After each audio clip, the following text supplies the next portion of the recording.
Sunday baseball along the shores of the Allegheny PNC Park in Pittsburgh. As we get you set for baseball, it's Game 3 of this series between the Pittsburgh Pirates and your San Diego Padres. Chris Nelson and the guys looking for a series win. The Padres have never lost the series here at PNC. They are 13-0. A win today assures them of that. So a great rubber match on tap for you. Mark Grant, Mike Pomeranz in for Dick Enberg. Team's been playing pretty well, pitching very well all season long. And the focus again last night, the quality of the bullpen. Pressure situations, and the guys that come out of the bullpen, they just laugh at that situation. Why?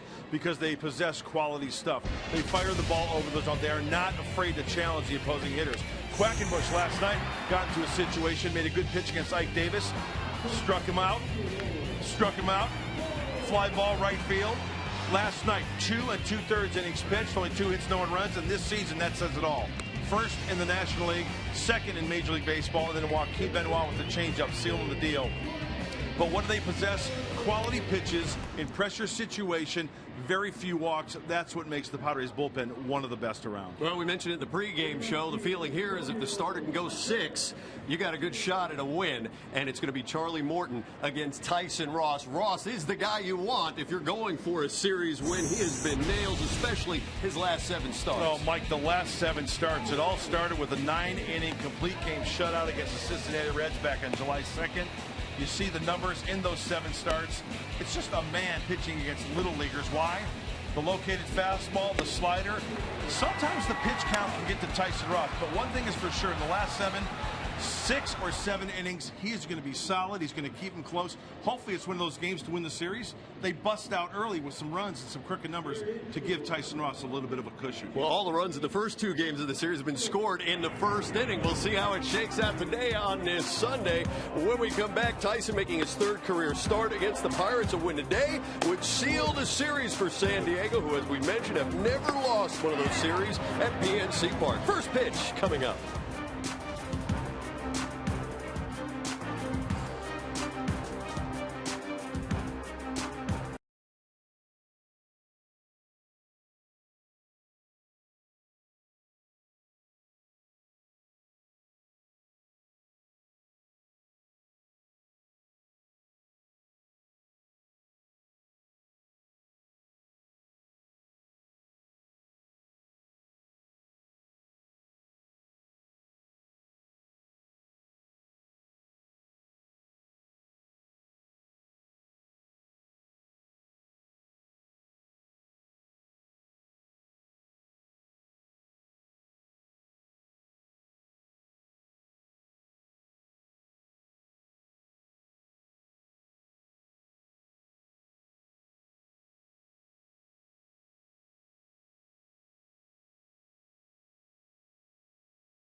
Allegheny, the confluence of the Ohio and the Monongahela. PNC Park. Folks enjoying their Sunday. It's very good morning to you from Pittsburgh. To those of you watching in San Diego, the Padres and Buddy Black preparing for Game 3, third and final game of the series with Pittsburgh Pirates. And here is Buddy's batting order today. Alexi Amarista will lead off. He'll be at shortstop. Everett Cabrera was in the lineup, a late scratch, so it's Amarista. Then Yangervis Solarte, Seth Smith, Yonder Alonso at first base, Will Venables in center, Jed Jerko, Abraham Almonte goes to left field, and Rene Rivera will catch Tyson Ross. The lineup brought to you by Toyota. Always got to be prepared, right, Mike? Just because of the way the lineup is made out, you come to the ballpark, even minutes before game time, you've got to be on your game and get ready to strap it on and go out there and go get them. Toasty day here in Pittsburgh, 80 degrees at game time. Slight wind, 6 miles an hour. But we've had some spectacular weather on this 3-day trip here in the Steel City, and it's Charlie Morton on the mound, big right-hander for the Pittsburgh Pirates. 6'5", 235, 5-10 record, ERA of 3.43, and the first pitch to Alexi Amarista is strike one. Chris Conroy going to call those balls and strikes today. Jordan Baker is over at first base. Jerry Meals, the crew chief, is at second, and Paul Emmel is at third.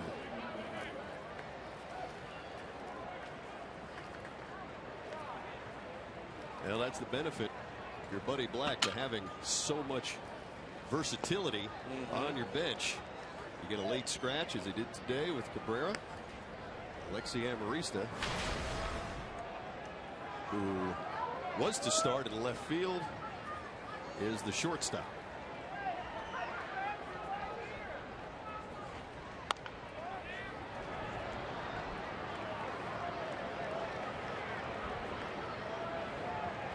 Great ball game last night. Padres 2-1 winners. Game 1, 2-1 losers. And these two ball games to start the series, all the runs have been scored in the first innings, and the other 8 quiet. See what happens here today against Charlie Morton.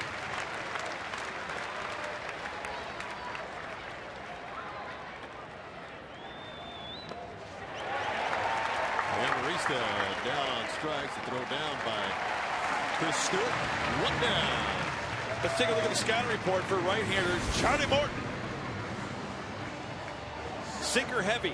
There you see the repertoire, the fastball. The velocity's been down lately, though. 88 to 92. He also throws a curveball and a changeup. Couple predictions. You'll see tons of sinkers, as I mentioned, and he'll hit a guy. Oh, he will hit a guy. No question about it. He leads the major leagues. Why is that, Mike? Why is that? No, why the hit batsman, you think? A guy likes to work in. Yes. As do all the Pittsburgh pitchers. And he just seems to let 1 or 2 get away from him. He's got 18 to his, I call it, credit. Almost one per start. This is his 24th start of the year. And he's hit 18. As a team, Pirates have hit 64, most in all of baseball. And as we've been talking throughout the series, it's been an annoyance, an irritation, and a scare at some points for our opposing teams. In fact, last night, Tommy Medica was hit twice, once in the foot, and late in the game in the back of the helmet. And we're told last night by Tommy that he was fine. Checked again today with Buddy Black. Says he's fine and available off the bench, but it was frightening. And that's the risk you take against these Pittsburgh Pirates. Bouncing ball, it's Ike Davis at first. He'll take it himself. Solarte retired, 2 down. So with Davis at first, here's the way the rest of the Pirates defense shapes up today. It's brought to you by Honda. Travis Snyder is in left field. Starling Marte, the center fielder. Gregory Polanco is in right. Harrison, Mercer, Nixon, Davis around the horn, and Chris Stewart is going to catch Charlie Morton. Second in the National League at most miscues. The Arizona Diamondbacks leading that category with 82. Pirates come in at 80 going into today's game. Seth Smith, 288. 98 games, leads the team in home runs and in RBIs. Mentioned last night, Tommy Medic a hit. Here's the frightening moment. Jared Hughes. You see Tommy shaking. Helmet cracked, but he's okay. Another bouncing ball to Davis. So Mike Davis down at first base. Gets a little bit of action early. The Padres go down in order. We head to the bottom of the first when we come back from Pittsburgh.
First inning, Mark Grant, Mike Pomeranz with you on a beautiful Sunday morning. Good morning, everybody back home. Hope you're enjoying your breakfast and a nice day here at the ballpark. Here is the Pittsburgh Pirates lineup today. Starling Marte will lead off. He'll be in center field. Gregory Polanco, rookie sensation, is in right. Josh Harrison, who was leading off the last couple of nights, he'll hit third.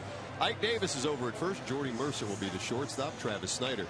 And then Jason Nix. Chris Stewart will catch. Russell Martin getting the day off. And Charlie Morton is pitching today. 27-year-old Tyson Ross making his 25th start in Pittsburgh this afternoon. And you know what? Talking to Darren Balsey, he says just keep on dealing. What he's been doing, locating the fastball with movement, wiping him out with sliders, strikeouts, and grounders. That's exactly what Tyson Ross does when he is on his game. And the scouting report, as always, brought to you by our good friends at Jaguar of San Diego. The Tyson, 27 years old, making his 25th start of the year, 12th on the road. On the road, he's 4-5, ERA of 3.53. Making his third career start against the Pirates. He's 0-1 with a 4.05. Pretty decent here at PNC Park, too, Mike, huh? 2.57 ERA. Yep, he's been solid. Couple of earned runs, 7 innings at PNC. And the Padres overall have been outstanding here along the Allegheny. They're 32-12 and have won 13 straight series. Never lost a series here at PNC. That's why today's game is so important, huh? Keep that streak alive. Big rubber match ball game. Glad you're with us. Marte, Polanco, Harrison to face Ross. And Marte will go into left field right in front of Abraham Almonte. And a leadoff single to get things going for the Pirates here in the bottom of the first. Behind Tyson Ross today, Almonte in left, Will Venable the center fielder, Seth Smith in right. Down here, the Solarte is at third. Alexi Amarista the shortstop after Everett Cabrera was a late scratch today. Jed Jerko at second base, Yonder Alonso, and Rene Rivera is catching Tyson Ross. It's brought to you by the Aramco Group.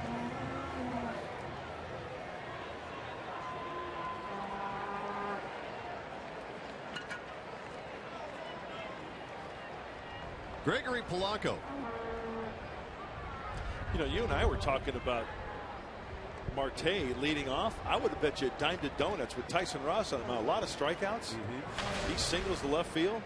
Just goes to show you, every pitcher, no matter how good stuff you have recently, you got to make some good pitches. Yeah, you're right. We saw Marte strike out for the 100th time in the season last night. He does have 21 stolen bases. Threat to go, good speed.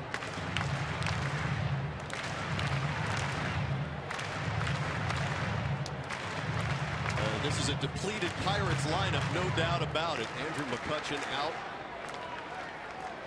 Neil Walker out. Pedro Alvarez available, but not in the lineup. They're going to have to make some decisions here soon with the disabled list. I mean, the Pirates come into action today 2.5 games behind the Brewers in the Central, and McCutchen with that fractured rib. He's day to day, but we're told he was swinging the bat a little bit yesterday and playing catch. He might avoid the disabled list. Neil Walker, though, may not be the case. Yeah, he didn't look good last night in that pinch hit appearance. No, he's had that bad back. I guess he, well, as you mentioned, didn't look particularly good last night, and then got up this morning, said, I'm not a go. But they're running into a problem with that, as they can't backdate that disabled list appearance. 2-0 to Polanco. There goes Marte, and his ball is hit well to right field. Back goes Smith. He'll give it a look. And this ball is gone. A 2-run home run for Gregory Polanco.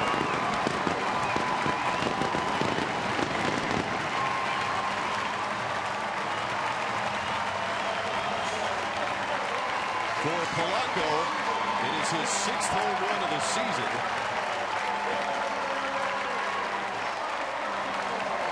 In just 210 at-bats. We said earlier in the series that Polanco's got that good flick factor, right? That looked like a breaking ball. He got that bat head out front and then flicked it. The trajectory off the bat, getting underneath it and sending it about 3/4 of the way up the bleachers in right field. Now it's time to make an adjustment. A little bit of a hole to dig out of for Tyson Ross. Well, 2 hitters for Tyson. Base hit and the home run. Padres trail now 2-0. Josh Harrison, the hitter. Harrison at .316. 5 for 9 in the series.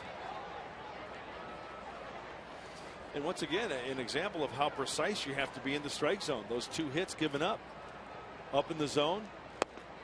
That's where the slider needs to be for Tyson Ross. The Pirates expect Harrison now to perhaps find a home. He's been their super utility guy. But now, with Pedro Alvarez back but struggling so mightily defensively, word today that Alvarez is going to start playing some first base, and perhaps Harrison will stay at third for the remainder of the year. At least the majority of his starts likely to come at third base. Only the 10th home run given up by Tyson Ross this year. This being his 25th start. That's pretty darn good. Tyson working down, as you always point out, with that hard sinker, or hard slider. Tough to elevate.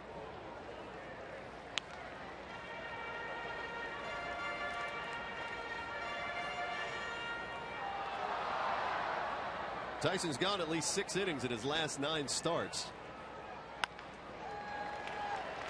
And here's Alexei Amarista, his first chance today. And Harrison, the first out here in the bottom of the first. Let's take a look at the keys to the game. Brought to you by the Honda dealers of San Diego County. Hey, score in first inning and then add on. None of this, 1 or 2 in the first and shut it down. Score in multiple innings. And you know what? No raising of the Jolly Roger. Win the series. You don't want that Jolly Roger being up there on that flagpole. No, this ballpark goes bananas for its Pirates when they hear that. It's never good. Try to get out of here with a win. But as you pointed out, hole to dig out of early. 2-run home run, Gregory Polanco. Here's Ike Davis.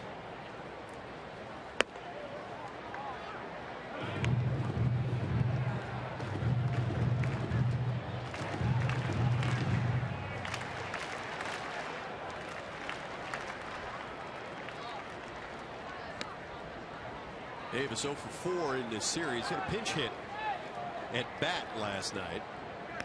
lined out. Soft liner to Jed Jerko. Really good Padre relief pitching again last night, preserving a 2-1 victory. You know, I think that was the pitch of the night. I think that was the at-bat of the night. Kevin Quackenbush burying that fastball into Ike Davis with the infield in, not all the way, but in. 2 on, nobody out. Second and third. And Quackenbush would strike out Marte and get Polanco and get out of trouble.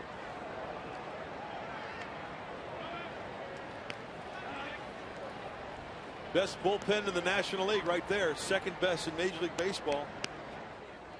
What's that about?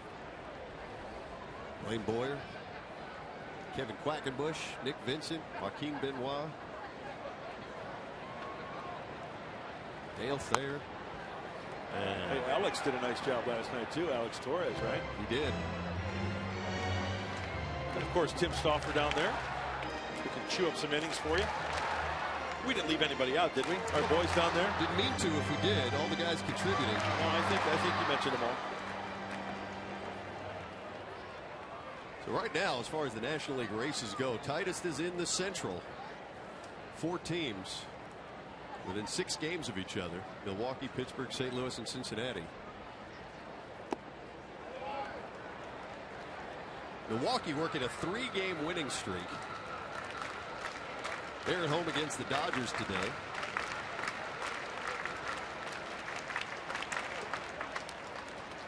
Brewers beat Greinke yesterday.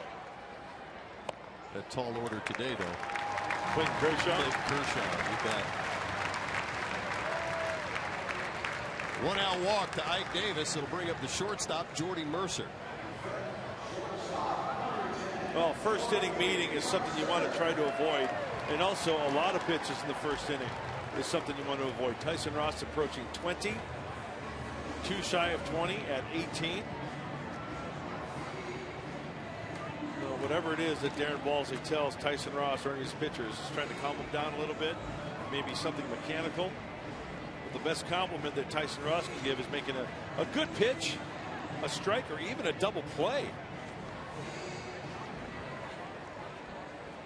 Well, he's got 19 of them so far this season, as you see there. Charlie Morton, Pirates pitcher today. And why do you see those numbers? Because Charlie Morton heavy with the sinker down in the zone, and Tyson Ross with that slider down in the zone, inducing grounders. A great point. We'll see how he handles Mercer. Mercer 1 for 7 in the series.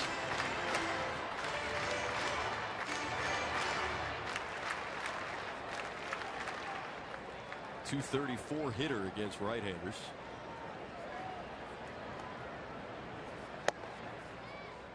And he takes inside. It's ball 2.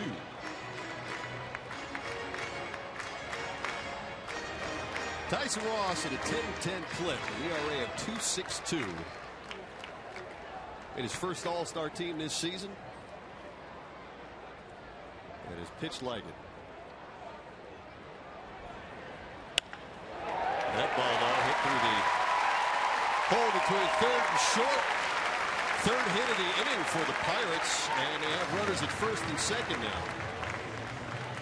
It looked like a slider, but it looked like it just kind of rolled up there as we take a second look. And once again, up in the zone, the 3 pitches, the 3 hits. Marte single, home run Polanco, now single Mercer have been up. He's thrown a couple of good sliders down in the zone, but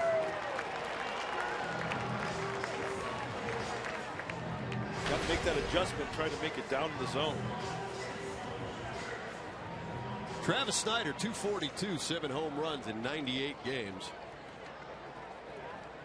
Snyder 1 for 5 in this series.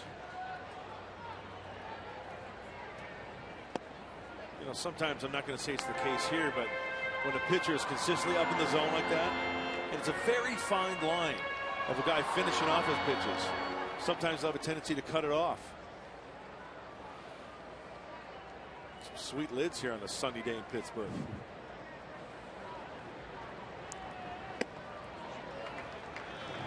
Well, he's got good velocity today, 96 miles an hour, not even at a ball and a strike. Warm day, as we mentioned. Just a light haze over PNC Park. Padres typically treat this yard like home field advantage. number. Ross looks at second, doesn't go. There goes to first, and he will get Travis Snyder. The runners will move up. 2 down now.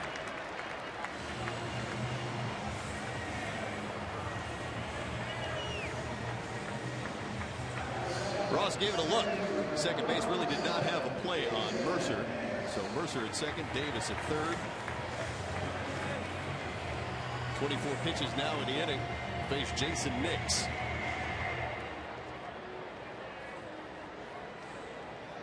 There you see Davis and Mercer. Nix 2 for 6. And the first 2 games of this series, 173 in 23 games overall. There's that slider you're talking about. You know, from the center field camera angle here at PNC Park, which I really like. You know, some center field cameras are offset, and this one is right down the middle. And I love that because it really gives you an indication. You can see the depth of the breaking ball. You can see which side of the plate he's trying to work.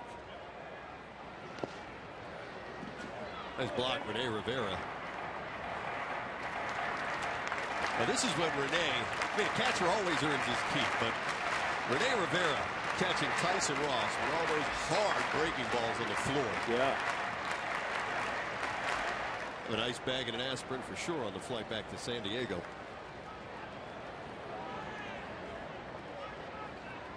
Two on, 2 out, bottom of the first inning.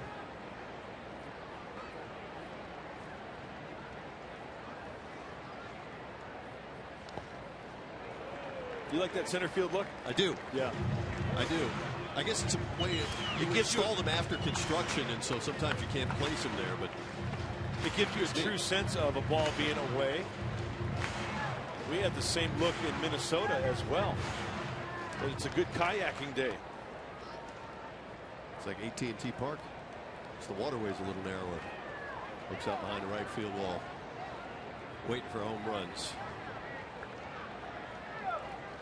2 balls and a strike to Jason Nix.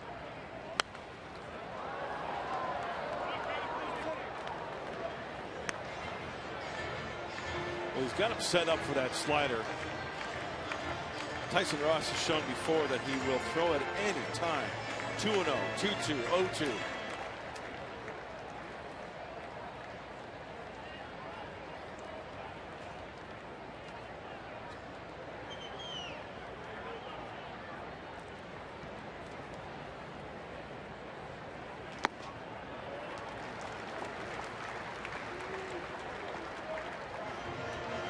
Or the workload. Next pitch, 30. Takes a little while for certain guys to find it, and then you got to find a way to battle through it. It's really weird. Sometimes you can't put your finger on it. And as a starter, you go out there 35 times a year, you're not going to feel the best every time out there. Sometimes it even feels foreign to you. Lifted left field, shallow. It's going to be shallow enough that Alexi Amarista will pick it up along the third base line. He'll put it away as he battles the sun. So Nix is gone to end the first. The big blow, Gregory Polanco, the rookie, hitting his 6th home run of the year, a 2-run shot, 2-0 Pittsburgh.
but just that people don't get in the face. So I mean, we have the reaction time to get out of the way, which is good to know now. But hey, I'm happy. I feel okay, and a lot worse things could have happened. We saw that that you spoke with the Pirates doctor, and what's the evaluation so far? Yeah, they checked through things, and everything seems to be good. It's kind of one of those things where symptoms could happen in a few days, but right now I feel good, and so we'll just go from there and see how things go.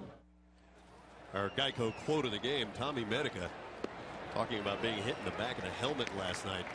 We mentioned it at the beginning of the ball game. As you see Tommy, sunglasses on, taking a breath today. Buddy Black says he is available. Frightening moment. He was hit twice, as we mentioned last night, once in the foot as Yonder Alonso rolls this one over to Ike Davis at first base. He'll take it himself, one down here at the top of the second.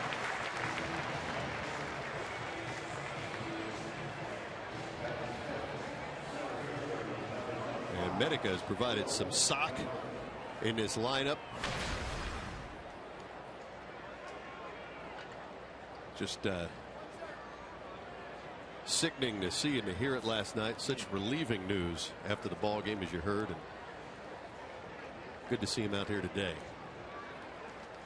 With one out, Will Venable to face Charlie Morton. Other injury news as we stay on the line there. Everett Cabrera scheduled to start today at shortstop. He was scratched. That's why you see Alexi Amarista there, who was going to play in left field, but we've just learned that he has a left hamstring cramp, did Cabrera. It is the same hamstring, we're told, that put him on the disabled list before. So yes, hopefully nothing too serious, but he's out of the ball game today.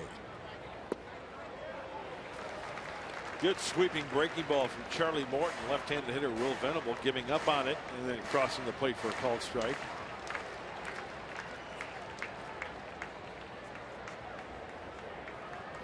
Change up.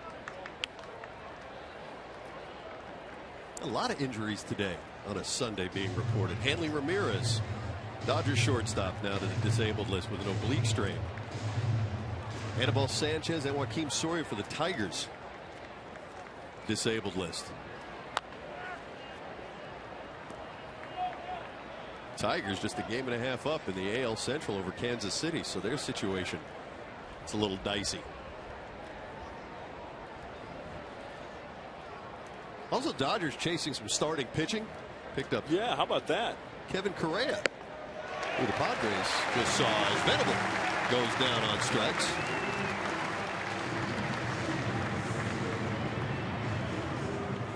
San Diego, time for you to tweet your photo using hashtag SDFanPhoto. Chance to have it shown in an upcoming game broadcast, and it's brought to you by AT&T.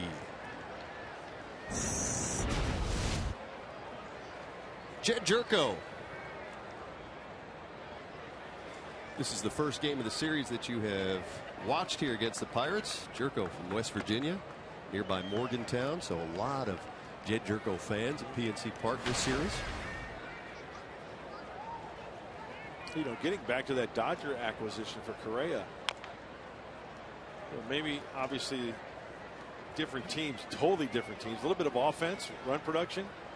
Can mean the world for Kevin Correa, right? Give you some innings, take you deeper into the ball game, and maybe Kevin Correa and the Dodgers hoping for some more wins. Correa, record-wise, scuffling in Minnesota, 5-13, but you're right. Maybe his fortunes turn around in LA. Everybody wants pitching. Just because the trade deadline has come and gone, there's still trades to be made. Just gets a little trickier with waivers.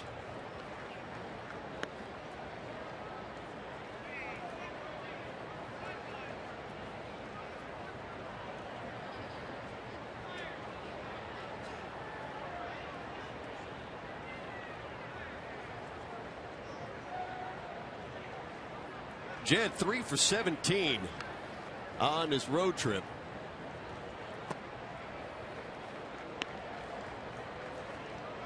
Had an RBI single in last night's 2-1 Padres win.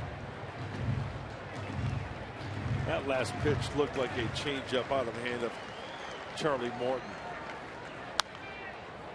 And then late on the heater, down away. That's a good sequence of pitches there. Changeup soft down, pinpoint fastball away, and Jed late in that last pitch. Ward's been tough on the Padres. 3-0 ERA of 1.78 in 4 starts.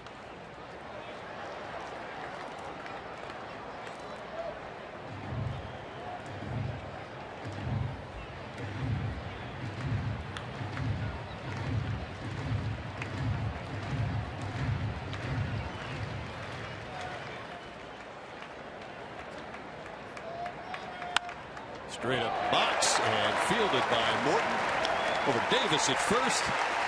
3 up, 3 down. 2 consecutive innings go the Padres. They trail 2-0.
Baseball. It's brought to you today by Petco, the power of together, and by your San Diego Lexus dealer. Good day to spend a little time on the river, on the water if you're in San Diego. Very good morning to you. Mark Grant, Mike Pomerantz. Game 3, third and final one of this series. Roberto Clemente and his Pirates playing much better baseball the last couple of seasons after a 20-year drought of being sub 500. That's a rough 20 years, huh? It's a generation. Get to the playoffs last year and a shot to appear again this season. Catcher Chris Stewart, the former Padre, and Charlie Morton at top of the lineup for the Pirates to face Tyson Ross here in the bottom of the second. Mike, you can take one pitch on a slider as you take a look at the history of the tradition here in Pittsburgh. Some great tradition in this organization. But whether it's the 2-seamer, the 4-seamer, the slider, you know, it might take that one pitch to where it clicks. It says, yes, that's where it is. And next thing you know, zeros the rest of the way for Tyson Ross, and hopefully the Padres can get some offense off of Charlie Morton. And we saw it just a couple of games ago. First game of this series. Ian Kennedy gave up a couple of runs in the first. Padres did lose that game 2-1, but Kennedy, gritty performance, went 6. Just one of those runs was earned.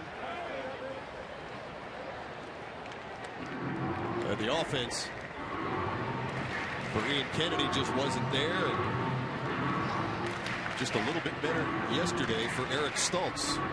Stultz picked up his 5th win. 2 runs of support. That was enough. He was on yesterday, wasn't he? Stultz is 6 1/3, 1 run. Hitting his spots. Filthy. Stewart to the shortstop, Amarista. 1 down. Yeah, that was great to see Eric Stultz yesterday. Velocity a tick up for Stultz and great command of the off-speed stuff. Now it's Tyson's turn.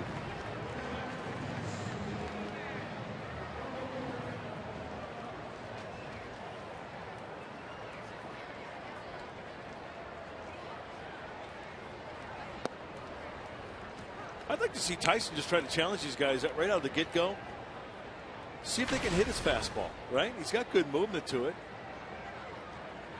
I'm not saying bag the slider like that last one to Charlie Morton, but you often wonder that with pitchers, if it's better to try to establish one or maybe field both of your pitches when your pitches are as nasty as Tyson's are, as he strikes out Morton.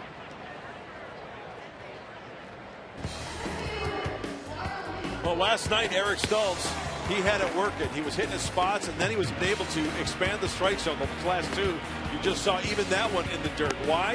Well, when you've got 2 strikes and early on you're pinpointing it, they will swing at the bad pitches. And one thing that Eric said last night after the game, he said, you know what he had success with to the right-handed hitters? Backdooring that slider. He did. He was sharp. You know, traditionally, a lot of times lefty on righty hitter, you want to bury it towards the back foot. Well, Eric last night had that feeling on the outside corner. Bang! Back door, see you later. 6 strikeouts for Stultz yesterday. That one too hot to handle for Starling Marte. Hey,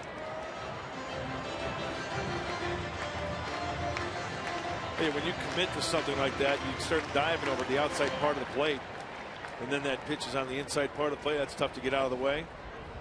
That'll wake you up. So Ross, usually much tougher on a lineup the longer he stays in a game, as he hits Marte.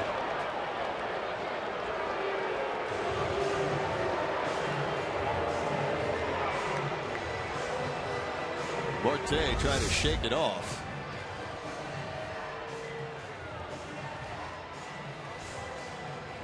Hey, when you're diving, that happens, right? 1-1 pitch, nobody on, 2 outs.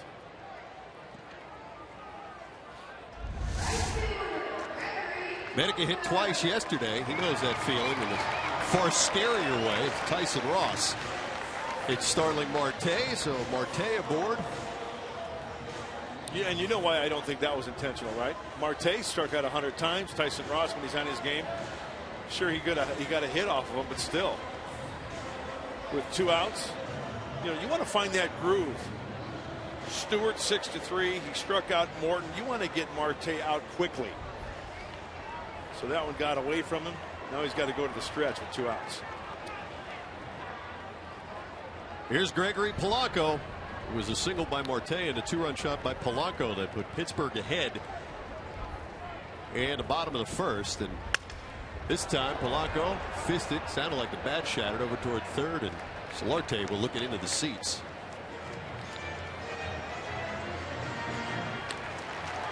And it makes Ross much tougher as the game goes along. Second time through the lineup, opponents hitting just .203 against a big right-hander.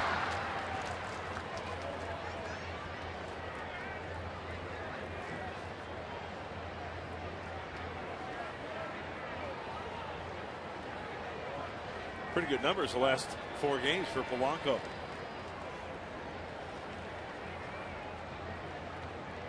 As you mentioned last night, league now just starting to get tape on this guy. We'll see how he makes adjustments. He adjusted well the last time up. Marte, he'll go. The throw down in time. Punched out by the crew chief Jerry Meals. The throw down from Rivera, a bullet. And Rene ends any threat in the bottom of the 2nd inning. He's been good all year behind the plate. He'll nab Marte, and up come the Padres.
fans of the game. Yeah, with pride.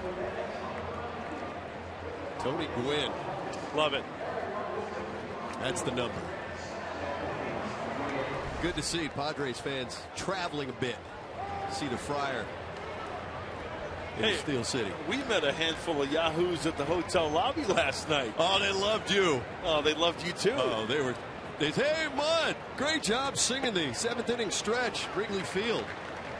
It was fun to see those guys. They pick one park a year for the weekend, and the boys jump on the bird and they come enjoy Padre baseball on the road. Fun. Abraham Almonte, the 3rd strikeout victim for Charlie Morton today. We mentioned that Charlie Morton is going to be sinker heavy. That's that 2-seamer that he'll bring back inside to the left-handed hitter Almonte. Straightens him up, catches the inside corner for the called 3rd strike. That'll bring up the catcher Rene Rivera. His first at bat today. 236, 8 home runs, and 28 runs driven in. Nice throw by Rivera, ending the Pirates' threat in the 2nd. That's Starling Marte. Yeah, that was a seed. Pellet. Aspirin. He's been so good. Talk about a guy who leaves it all on the field, Rene Rivera. Doesn't he? He does. He gives you that sense that, you know what, I'm going to give it all. I'm leaving it all out there. One of those guys, would you say, that makes other players better? Yes. Also, a player that when Bud Black inserts him in the lineup, he doesn't have to worry about it. Is he going to give me an effort? He doesn't have to worry about that. Is he going to call a good game? Buddy doesn't have to worry about that. Is he going to put together good at-bats in battle? Yeah. Well, the battle lost there as Morton strikes out another. 2 in a row in the 3rd for Morton. Fans, Tuesday catch a special Padres analyst panel on SD Live. Brought Mark Grant with us, Mark Sweeney. And we're going to hear from the fans about the Padres' new GM, A.J. Preller. That's coming up Tuesday after Padres Live, the postgame show right here on Fox Sports San Diego. You know, the reason, in part, that we were hoping that you and Mark Sweeney be able to join us on SD Live is because of the way you guys get around and get along so well. So we're going to hear some great stories on that SD Live as Tyson Ross bounces to 3rd for the final out. In the 3rd, the Padres go on their 3rd straight time. They trail 2-0.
Thanks to the Allegheny PNC Park. Pirates lead 2-0, bottom of the 3rd inning. Mark Grant, Mike Pomeranz with you. The 3rd and final game of this series as we check out our top tier player profile brought to you by Arco. It's Josh Harrison, 6th-round pick 2008 by the Cubs, traded to the Pirates for Tom Gorzolani and John Graybow. And wouldn't you know, as a utility guy, he makes the All-Star team this season. So Josh Harrison, focus of our player profile today. It'll be Polanco, Harrison, and Davis to face Tyson Ross, bottom of the 3rd inning. You know, you mentioned Harrison and what it does to a player making the All-Star team like Tyson Ross, right? It helps the confidence. Well, the last 2 times we've seen Harrison, my goodness, Mike, you know, he's making some noise. A couple of hits, a run scored, a walk. The first game of the series, 3 hits. Last night, getting on base 2 times, scoring a run with a stolen base. So, hey, he's feeling very comfortable at the big league level with the Pittsburgh Pirates. Yeah, I mean, what does it say about a guy, right, to make the All-Star team as a utility player? Well, here's been the trouble spot in the Pittsburgh lineup today so far. Gregory Polanco, 2-run home run in the 1st. He was up in last half inning when the man ahead of him, Starling Marte, who'd been hit by a pitch, was thrown out trying to steal. That home run from Polanco with Marte aboard. Nice quick swing. And puts it in the right field seats. That was his 6th of the year.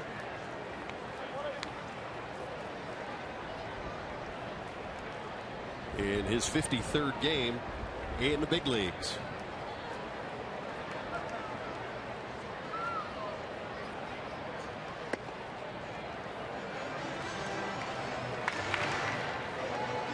The Pirates 13-8 since the All-Star break. Padres 12-8.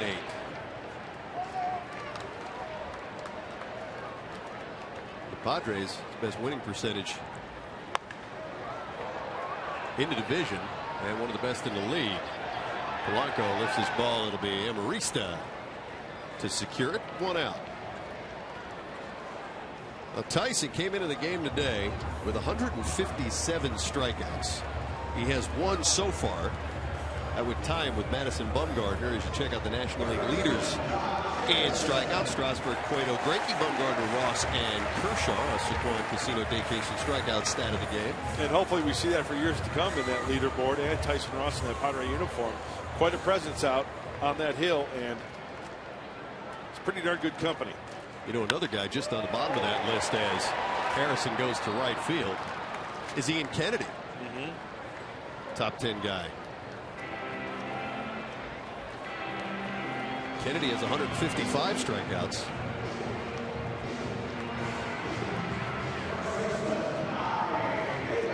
The pitching has not been the issue. Offense starting to pick up a little bit here in the 2nd half.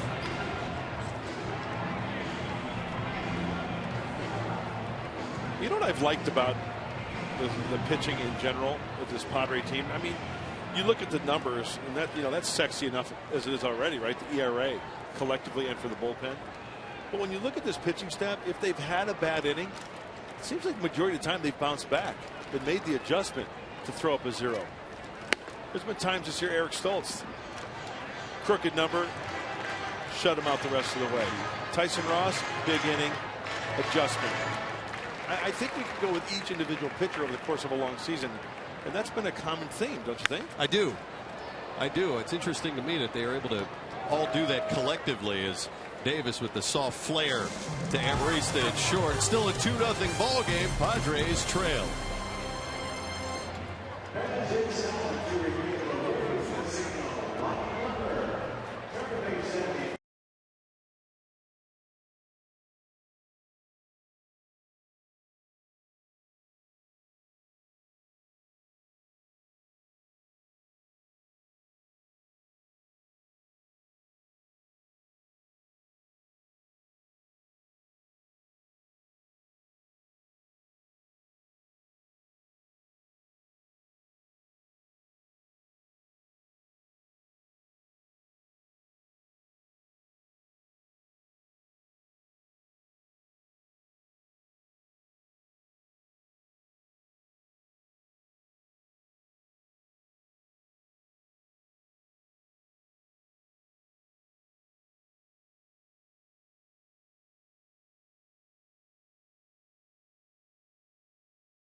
Roberto Clemente, Willie Stargell, just a couple of the statues you'll see outside the park here, PNC. Beautiful ballpark. Looks like another huge crowd and a couple of sellouts. First 2 games of this series. Nice crowd again today. 2-0, as I mentioned, is the score. Top of the lineup for the Padres to face Charlie Morton. Standing in the rails, walkways.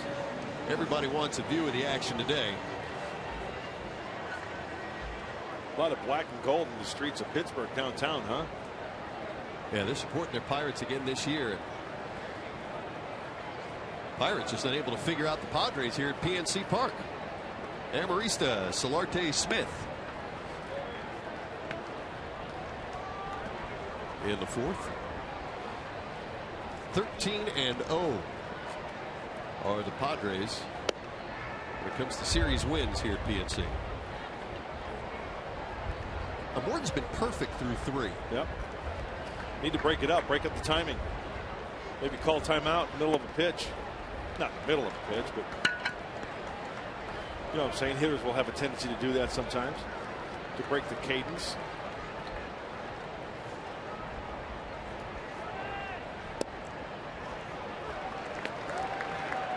Work battles back. Morton has struck out 4, hasn't walked anybody. Harrison in at third base. And this ball is bounced to Mercer, the shortstop.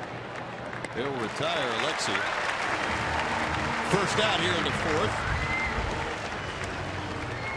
See how perfectly positioned Mercer was on that? Even though Morton fell behind in the count, he hit his spot and the ball was hit sharply, but Mercer was just right there. Shading over towards the second base bag for the easy 6-3 play. Now the Padres yet to hit a ball out of the infield today. And here's Yangervis Solarte. He grounded out to first in the 1st.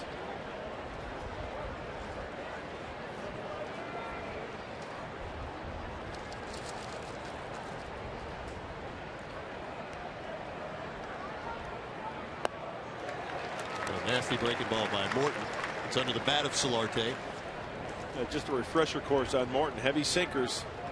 That was the curveball we saw there, and also the changeup.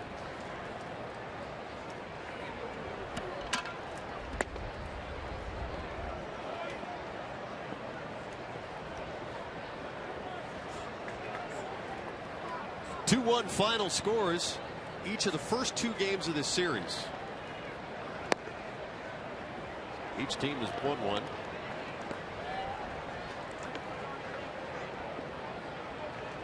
Padres road trip right now, 2 wins, 2 losses. Split a brief 2-game set with the Twins.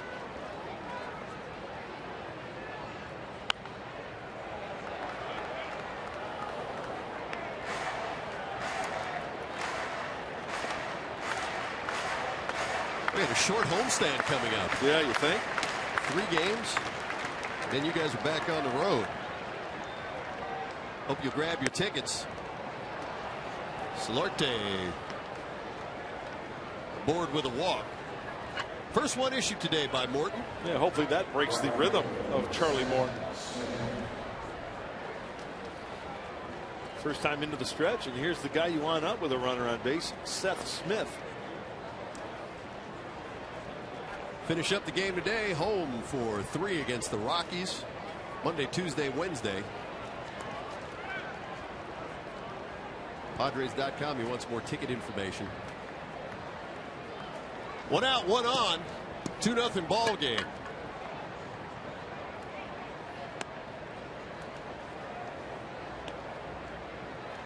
Seth Smith grounded to first. His only time up today. Good hitter against the Pirates. .299 in 33 games. Yeah, good hitter against Charlie Morton. Mentioned it in the pregame show. 4 for 8. Off Morton, .296 versus right-handed pitching. Seth Smith.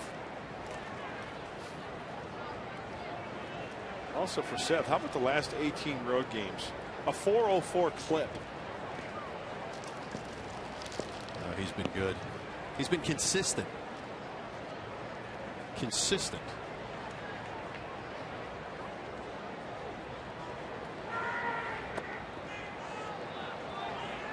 And Chris Stewart will trot out, talk things over with Charlie Morton as he falls behind Seth Smith. 2 balls, no strikes.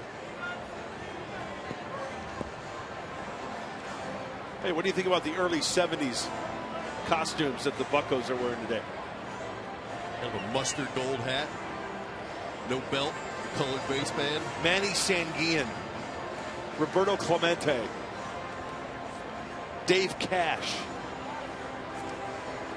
Like the sharp. Steve Blass. I used to like it when they had those multi combinations. Yeah. In the 80s. And those stovepipe hats. I think with this uniform, you got to go with the old stirrups, though. Not so many players wearing the stirrups anymore. They like the long pants look. 2-1 to Smith. And to throw over. Solarte back easily. There's that hat you're talking about, Mike. And Willie Stargell had those stars put on the players' hats. If you made a good play or contributed to a win, Willie would pass out the stars and you put them on the hat. Like college football helmets. Yeah, like the Buckeyes. Oh. Stickers on the helmets. Souvenir plastic helmet lid. That's solid. That's great. And you know what else is neat about this city? The major sports, baseball, football, hockey. Each team has the same colors, black and gold. I think that's very cool. It is. Penguins, Steelers, Bucks.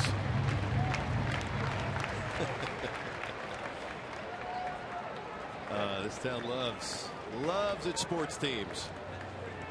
And for the first time in 2 decades, they've had reason to cheer for their baseball team. See Morton being very careful with Seth Smith. Tried to backdoor the breaking ball right there. As you pointed out, a 404 average on the road. Yep. There's one guy in this Padre lineup you've got to be cautious with. It's Seth. But you throw it 2-2 to go 3-2 the breaking ball. You might see another one here. You never know. Here goes Solarte at the 3-2 and a check swing bouncer to Ike Davis. And a second time today, Davis will retire Smith unassisted.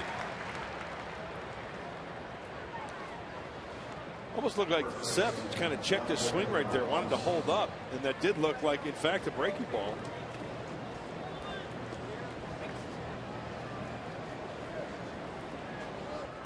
Let's take a look at that last pitch.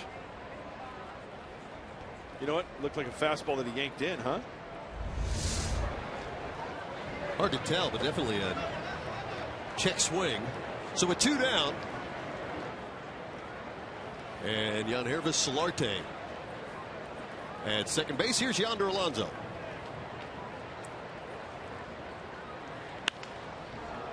Yonder out to left field, and around comes Solarte. Here's a throw home. It's going to come all the way through, but Solarte will beat it, and the Pirates' lead is cut in half. 2-1 is the score. RBI base hit, Yonder Alonso. Big boost in that dugout, especially with 2 outs. And it's not a shocker that Alonso's going to swing early. You get a pitch up, you take it the other way. Solarte gets the green light from Glenn Hoffman. Nice slide towards foul territory of home plate, avoiding the sweep tag. And I heard a nickname from Dave Roberts down in the dugout, Soli.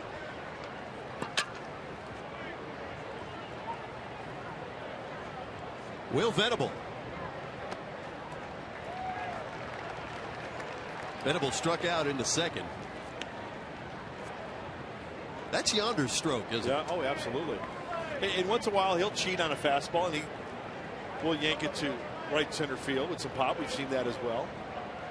Something hit a bomb in Minnesota. But with a sinker ball like Charlie Morton, I mean, that's the right way to go about it, don't you think? Rather than trying to pull that ball. Spanks it solidly through the left side. Ball and a strike to Venable. Morton now at 57 pitches. Hey, there goes the no-hitter. There goes the shutout.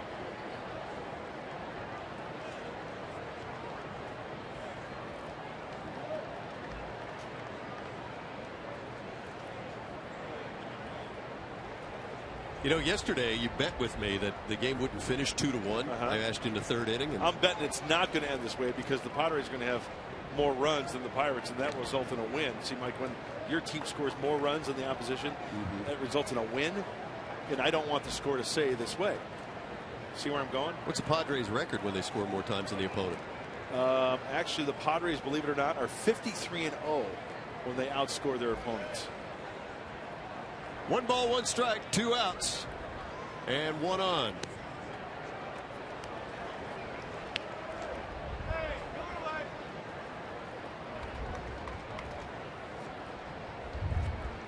Venable 3 for 13 on the road trip.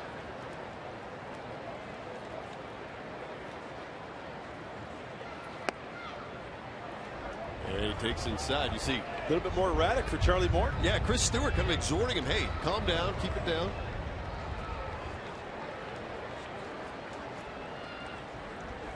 Talking to some Pirate people, and they said just that. There are innings where Charlie Morton once again will just lose that release point, and all of a sudden multiple base runners got to come through with the big hit.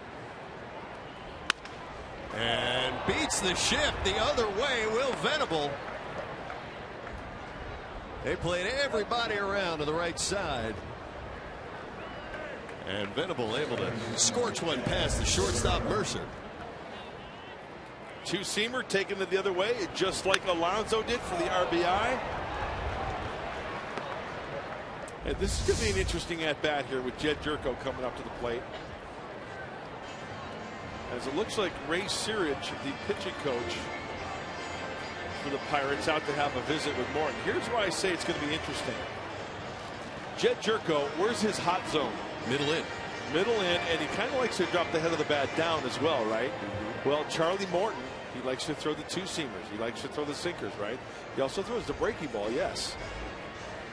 But in this situation, if it's a fastball count, hopefully Jed Jerko can get a mistake and make him pay. As you take a look at Charlie Morton, 23 pitches this inning.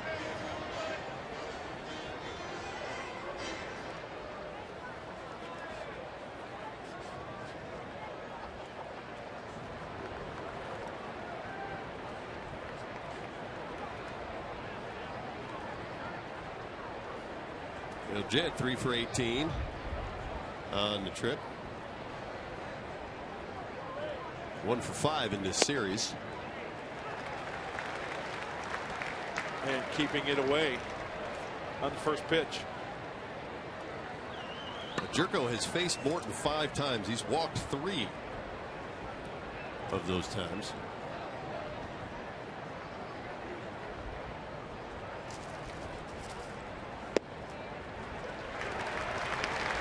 Curveball.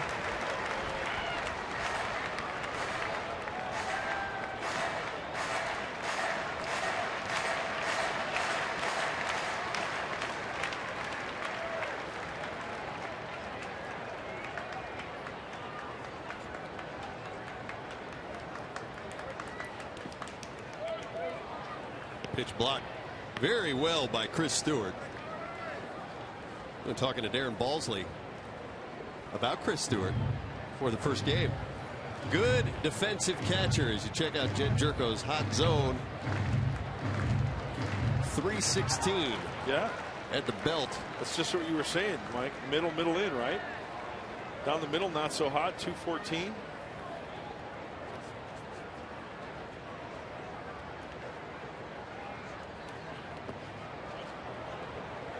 And again, Morton tries to go outside, get Jerko fishing, but that was way out of the strike zone. 2 balls, 2 strikes.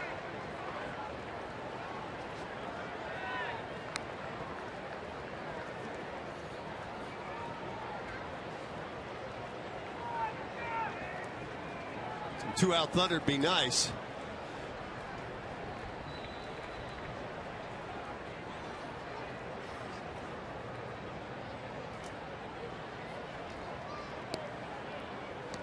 What are you guessing here? I'm guessing breaking ball. Hey, you would think. Well, what are you thinking? I think breaking ball. Okay. I think breaking ball. I mean, Jed's a good fastball hitter. He will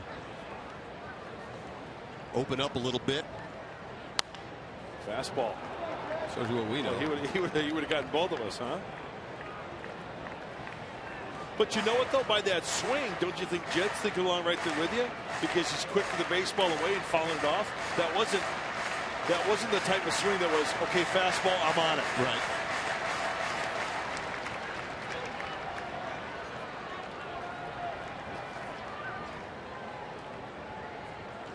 You go with the heater again here, then? I say breaking ball. Oh, fastball in. That was the pitch there. That seemed to be in Jed's hot zone. I'm 0 for 2. How about you? 1 for 1. 1 and 1, I should say.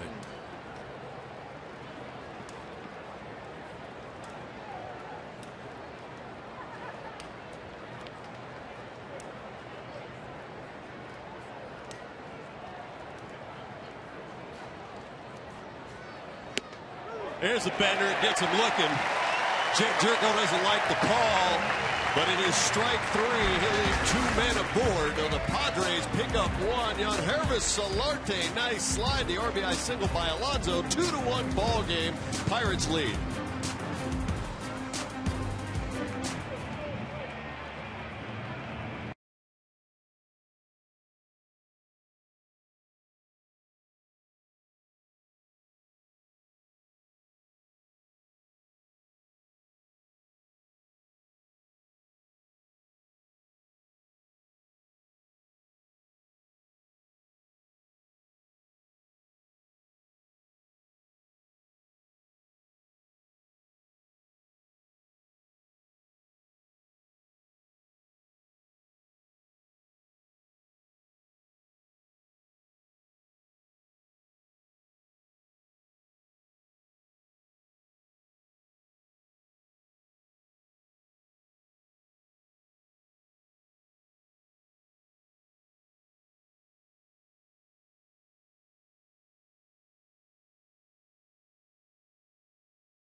Chris Mark, thanks very much. Jordy Mercer, Travis Snyder, Jason Nix to face Tyson Ross.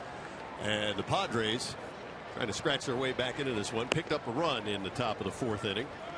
But with 2 on, 2 out, Charlie Morton, the Pirates pitcher, able to strike out Jed Jerko. Ends the threat. Mercer had a single in the 1st. You heard Chris and Mark talking about that long ball game. The Red Sox and Angels last night for that walk-off by Pujols in the 19th. Another long one, Washington and Atlanta. They played 3:38, but they also had a 3-hour and 41-minute rain delay. It's a wear out, huh? Wow! Look at, oh my goodness! Look at the line on Pujols. 2 for 9. But the big one coming with the walk-off, as Chris Button mentioned, huh? Wow. They even had to appeal and check on replay the home run that Pujols hit. Oh. So there wasn't even a celebratory, deal for the guys in the dugout. It was just a quick fist pump. Everybody looks at the review and, all right, ball game. I remember the 22-inning game between the Rockies and Padres at Petco. It was back in like 2006, I believe. But man, 2-1 final. Rockies over the Friars. 22 innings. Guys with 8, 9, 10 at bats. Actually, I stand corrected. 2008, that game was played. Jordy Mercer draws a leadoff walk. Second walk issued by Tyson today. And the second time Mercer's been aboard.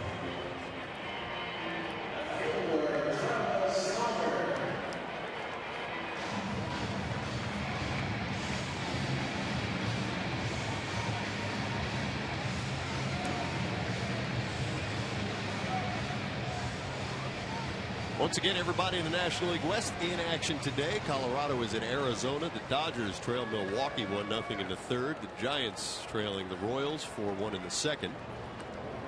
Whoa, almost got away from Tyson there. There's Jordy Mercer back.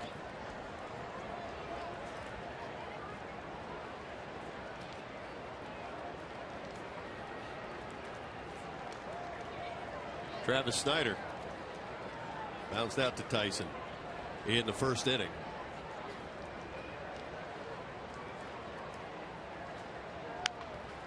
Big rip, fouled away.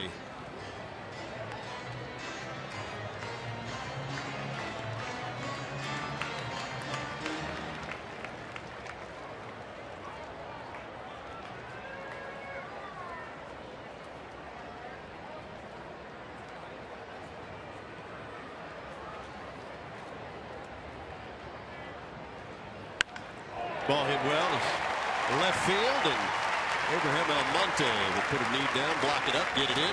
Travis Snyder, base hit. So the Pirates have the first two hitters of the inning aboard. Boy, Snyder does a nice job inside out in that ball. And it's so important for Tyson Ross and the Padres to hold the Pirates in check after scoring that one run in the fourth inning. Nobody out here, but still a double play in order. One pitch, get a couple outs here. Jason Nix. We've seen him at second base. We've seen him at third. In this series, he's back at second base today.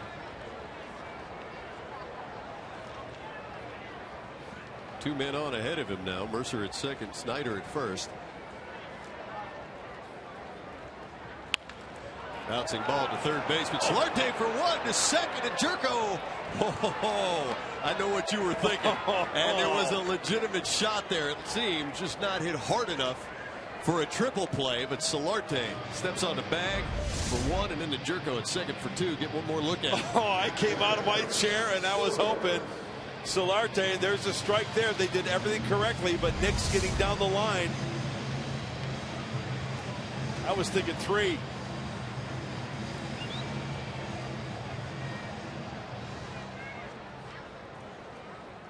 I think I pulled a hamstring coming out of my chair. That clears up a little of the traffic on the base paths, and now just nicks it first for Chris Stewart. How fooled was Stewart right there? On that breaking ball, that slider there. Huh.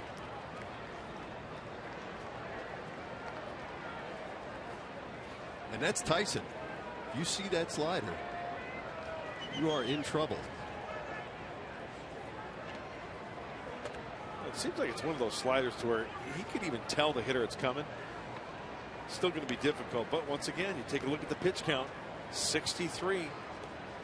And the speed range. 96 on the heater, 85 on the slider.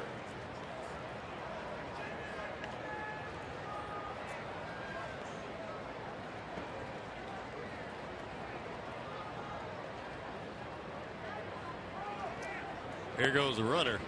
Throw down from Rivera is not in time. So Nix with a stolen base.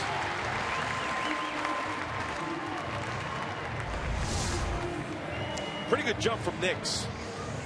And the pitch that Rene Rivera had to handle, it was way across on his right side, so he had to go across his body. Nix stays on the bag with the transfer from the hand to the foot.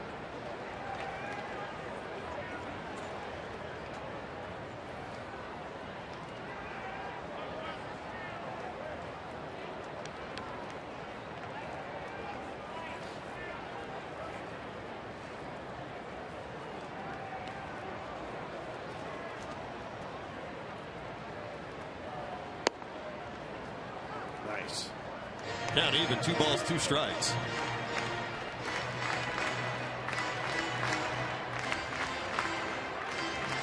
Solarte, Amarista, Jerko, Alonso. Around the horn, it's Almonte, Venable, and Smith left to right in the outfield.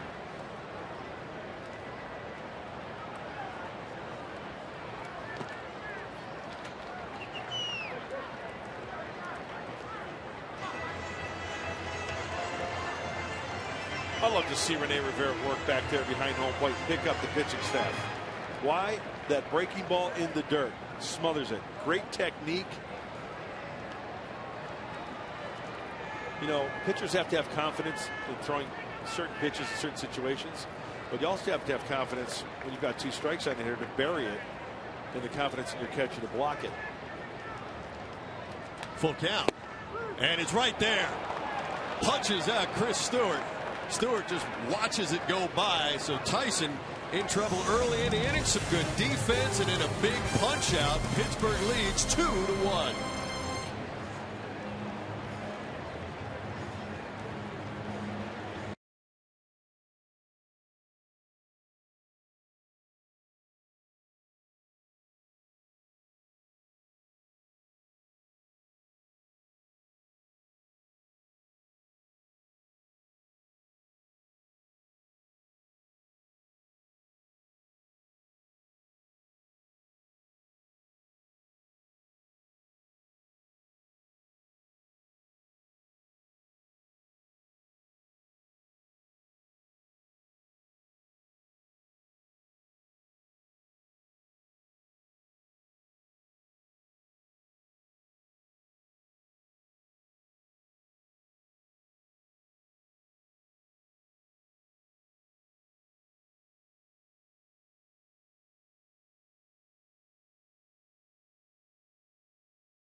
By Sycuan Casino, real friendly, real close.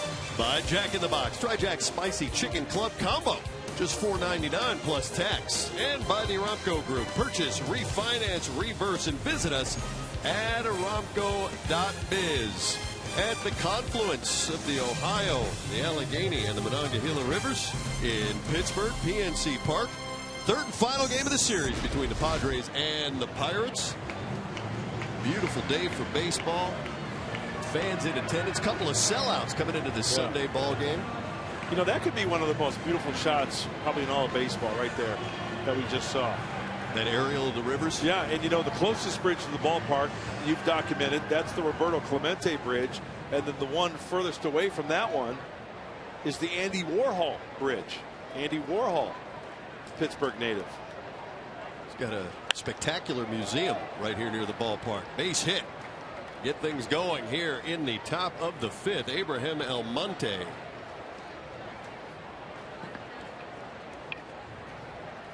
Almonte, late add to the lineup today.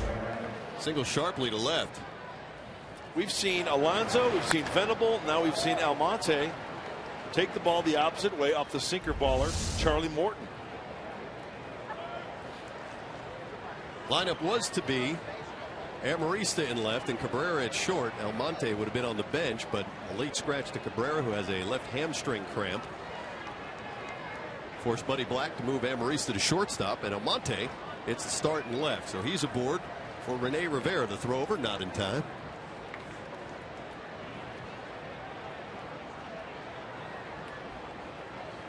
So Buddy getting a chance to see a lot of players, some of them new, as you mentioned. Almonte came over from Seattle in the Kristen Orfia trade. That ball also hit sharply. Bounce between 3rd and short into left field. So back-to-back base hits for the Padres in the top of the 5th inning. And we know that in this situation, a high sinker into Rivera puts the runners at first and second. This is one of the beauties of having an athlete like Tyson Ross up at the plate. You can bunt him over. You can put on the butcher boy. There's going to be action on the infield with the corners. Pirates right now going over the first and second bunt situation signs. Wants to bunt it down the third base line here. So the third baseman Harrison and Ike Davis, the first baseman, come crashing. Comes Davis, and the throw behind the runner at second. Almonte is back. Chris Stewart came out firing. Did you see what Ike Davis did here? Look at Ike Davis. He purposely, it looks like it's almost like it's a distraction, right? For the runner at second base. You see that first baseman crashing in there. Boy, he came in hard. You watch your choppers if Tyson Ross doesn't square. Let's see what the Pirates do here as Tyson does square. And Davis again comes crashing. It's fouled away. You know, it's almost as if Ike Davis is anticipating him snatching up that ball down the third base line and firing it to third base so the third baseman can retreat back to third for the force. As I run out of breath and trying what I'm trying to say. You know what I'm saying, though? Yeah, you could see the way Harrison at third was following just what you expected. He's in at short at third, but he's holding his ground. It's like Davis has full reign of anything in front of the plate.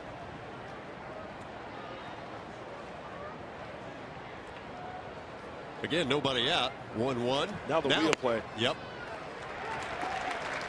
Now they got that wheel play on when the shortstop Mercer is sprinting over to third base with the corners crashing. So they can throw ahead of the runner and get that force. The ball and 2 strikes to Tyson.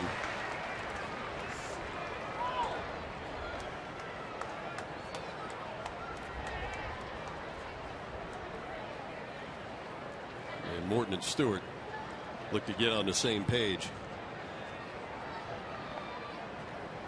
Davis crashing, him crashing, and then the wheel play Mercer over to third base. That's the old wheel play. Here comes Davis again. And Davis able to scoop it up, and Harrison does retreat. They do get the force at third base. So some aggressive defense by the Pirates pays off. As Ross does get down the 2-strike bunt, but Davis scoops it right up. And the key there, Davis crashing. Harrison retreats to third for the force. Good, hard baseball slide into third base. Boy, he was very aggressive. A nice slide by Abraham Almonte as well. And with 1 out, top of the order, Alexi Amarista. Alexi with a strikeout and a ground out today.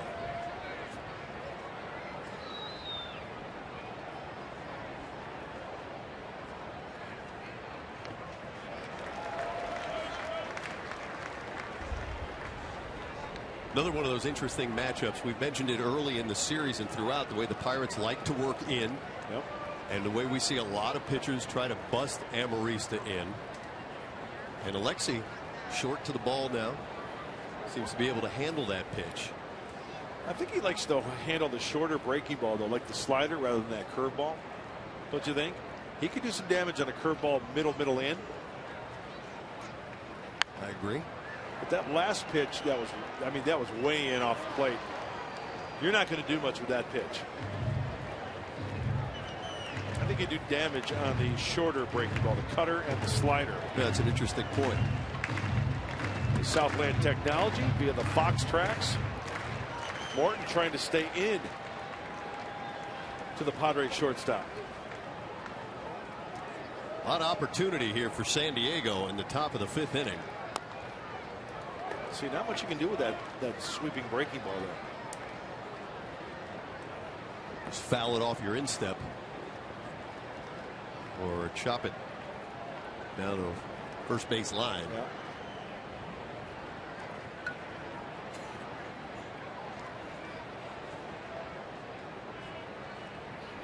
Well, Alexei is looking for his first hit on the road.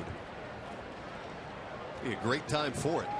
Defensively, he's been very good. Made a great catch in the Minnesota series, center field. But it's time for a little offense. 0-2. Softly, left field. Snyder. 2 down.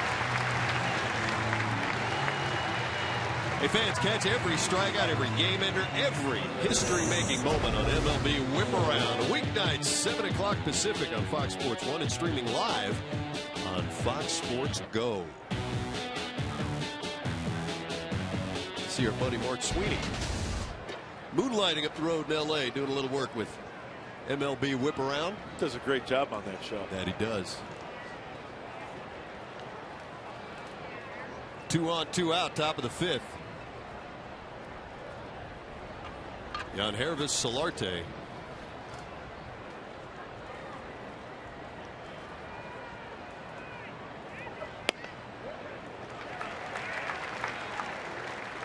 And he takes strike 1. Combined between his time with the Yankees and his time with the Padres, Solarte does have 40 RBIs. But Mort quickly ahead, 0-2.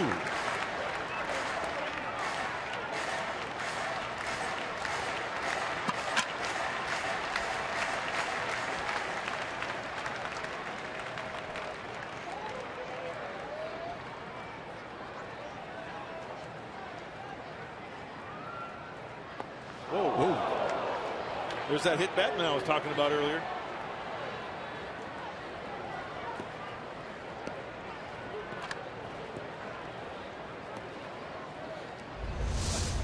It was a curveball.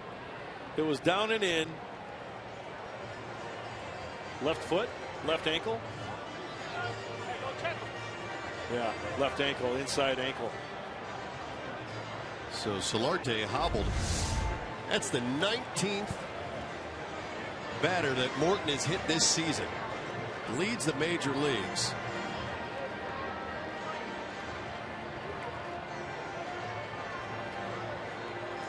Well, it really seems to bother Solarte, as Buddy Black and Jose Valentin, Paulie Navarro, check it out. Not a lot of meat down there around the ankle area, especially on the inside part. See Paulie Navarro, one of the trainers. Oh yeah, that's going to hurt.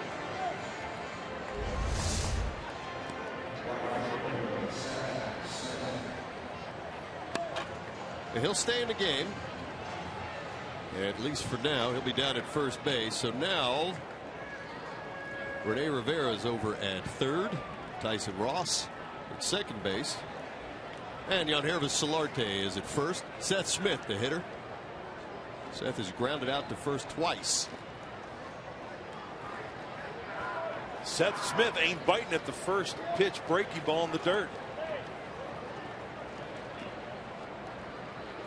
1 for 4 career with the bases loaded.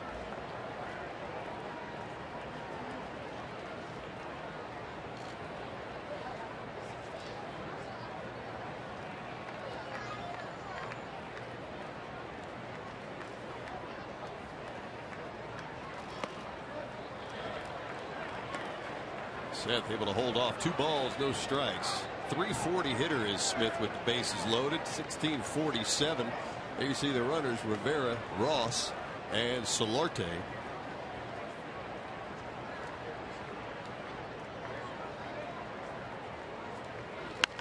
Smith out to left field. Snyder in trouble at the wall. It's off the wall. 1 run is in. Tyson Ross will come in, and Solarte will come around to score. Here's Smith coming into third, and he beats the throw. A bases clearing triple for Seth Smith. But Travis Snyder took the L train to get to that ball. The indirect route, don't know if he'd have had a play anyway. Yeah, that ball slicing off the bat. But you know what? This is maybe a foot or two away from a grand slam. Seth Smith going the opposite way. And watch where this ball hits. It's up against the wall. Snyder, maybe what, a couple, 2-3 feet?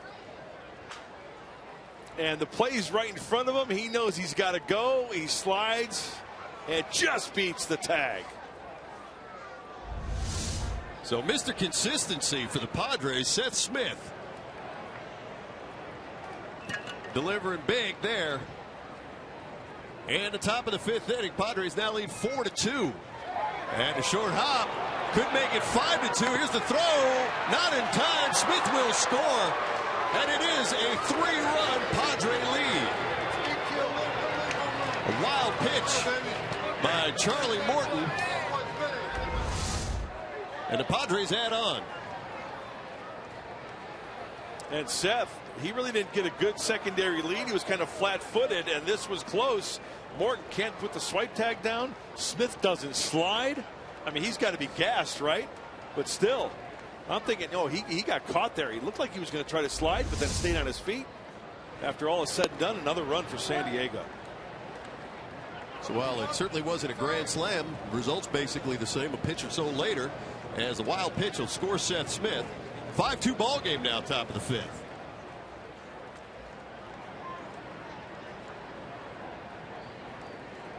Two balls and a strike to Yonder Alonso. Alonso to left field. Sliding is Snyder. Nice play to end the inning. Padres strike with thunder. Seth Smith, a 3-run triple. He'd score on the wild pitch. Padres now lead by 3.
Gregory Polanco gets the Pirates on the board, a 2-run home run in the bottom of the 1st inning. It'd stay that way till the Padres would pick up a run courtesy of the RBI single. Yonder Alonso. That in the 4th made it a 2-1 Pittsburgh lead.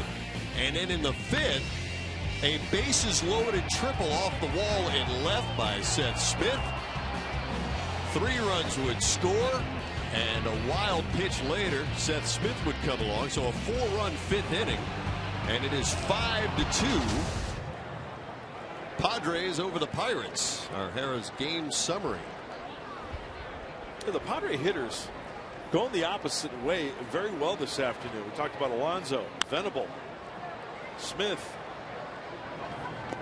Michael Martinez, a pinch hitter, the first out in the 5th inning. So Morton's day done.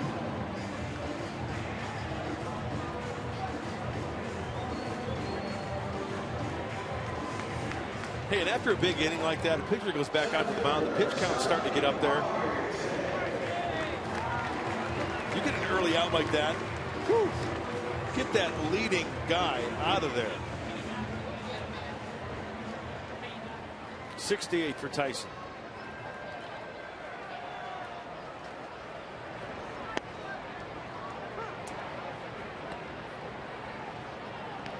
the Padres score 4 or more runs. They're 37-5, second best record in the big leagues. Only the Nationals have won more often. Nice, crazy inning there in the top of the 5th for the Padres. Crazy good. That it was. A couple of hits to start the inning.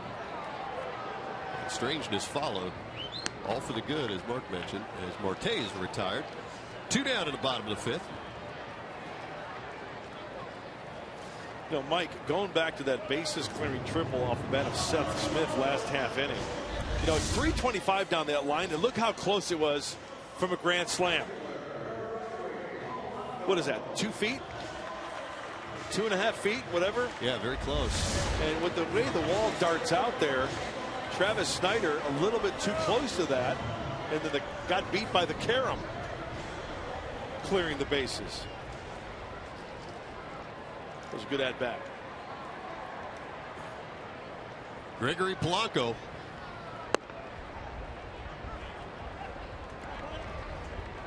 We showed you his 2-run home run. Those are the 2 Pirate runs that in the 1st inning. So popped up to the shortstop. And Mike, we saw action in the Pirate bullpen. Stolmy Pimentel. Looks like he's there, Stolmy. Right-hander. Looks like he's going to be coming into the game with pinch hitting for Charlie Morton. 0-2 inside. Alex Torres loose in a Padre pen. How do you see that guy's name warming up for the Stolmy Pimentel? But I like the way you say it a lot better. Throwing a little Harry Carey tone to it. What a nice 1-2-3 inning here for Tyson. That would be huge after that last half inning for the Padres. Throw up 4 runs. Yep. And then sure like a 0 here on the back half.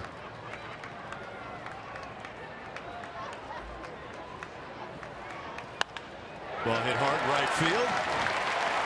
Polanco just one to the wall. He'll round first, cruise into second with a double. Seth Smith will fire it in.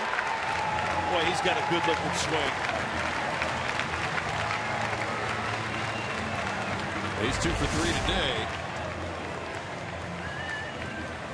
Likes to pitch up, flicks that ball, wide stance. Does he stride? No. Just kind of picks up that front heel a little bit, gets out. Look at how far in front he gets that ball and then flicks it with some pop.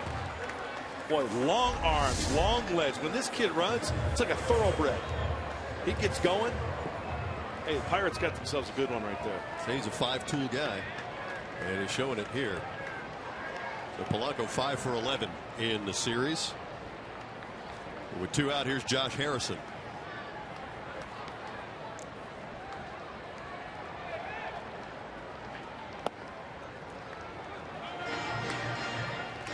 Harrison 0 for 2 so far today.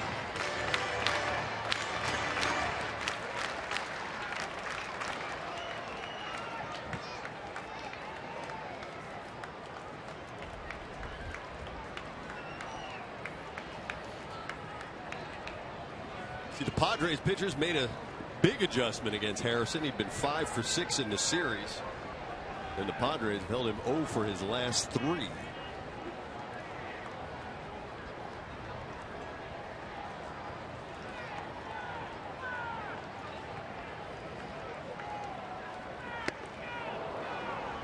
High heat.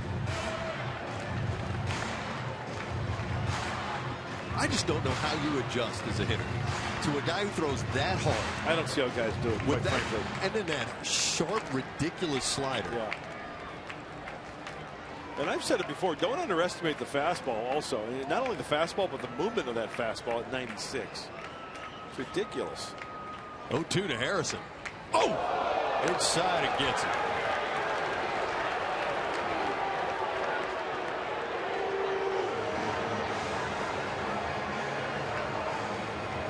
That's the second batter that Tyson has popped today. He got Marte in the second. He gets Harrison here. Rivera was set up inside. He wanted to throw it inside.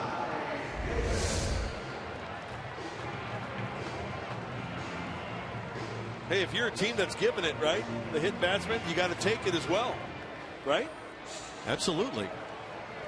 I think that goes with the territory. Yeah, I think when you play the Pirates, you know they're going to work in. You know you're going to get hit. They lead the majors in hit batsmen. And the opposition going to try to work in too. Yep. We just saw that Hervis Solarte hit the ankle, unintentional clearly. But guys are working in. Now you got to bear down and make a good pitch here against Ike Davis. Ike Davis 0 for 1. Been doing a good job this series, Mike. 0 for 5 against Isaac. 2 on, 2 out. Bottom of the 5th inning. Padres lead by 3.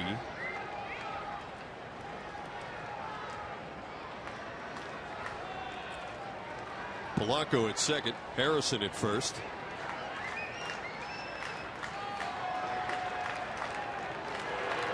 And Tyson Ross trying to get on the same page with his catcher, Rene Rivera.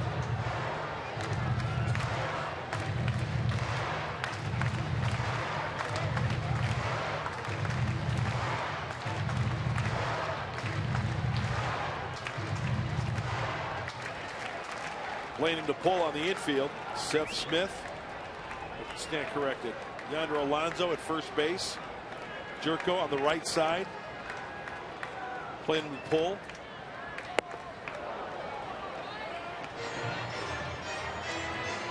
Looks like Seth Smith in right field. Pretty straight away. He has Will Venable in center field pretty much straight away as well.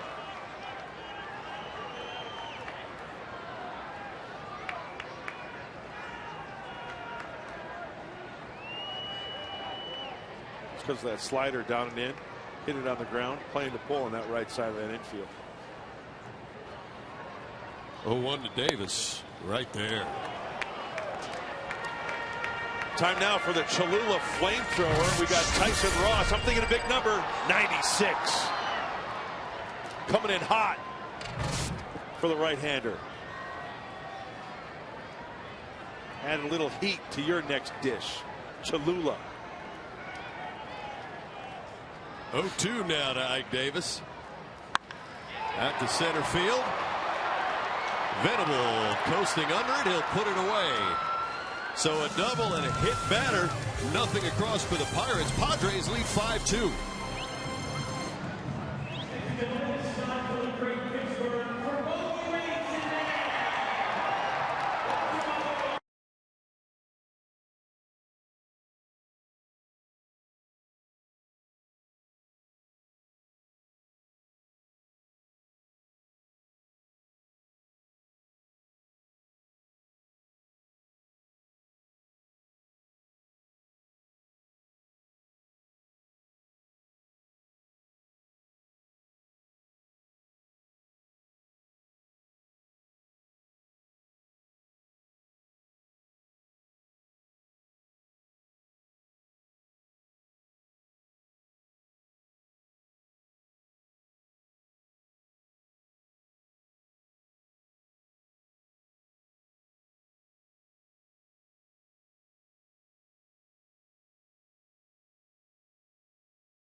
pitching for Detroit as they make a run down the stretch. And the Drew Ford pitching change is Charlie Morton out of the game. It's Stolmy Pimentel into the ball game now. 2-1, 4.5 ERA, 13 walks, 34 strikeouts, and 29 2/3 innings. And it's time for the Padres to add on against Stolmy.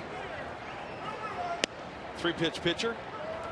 Fastball, split, slider as Gabby Sanchez on the double switch goes over to play first base, where Ike Davis was for the first 5 innings. Venable, Jerko, and Almonte to face Pimentel. Well, right at the shift, it's Sanchez. 1 down.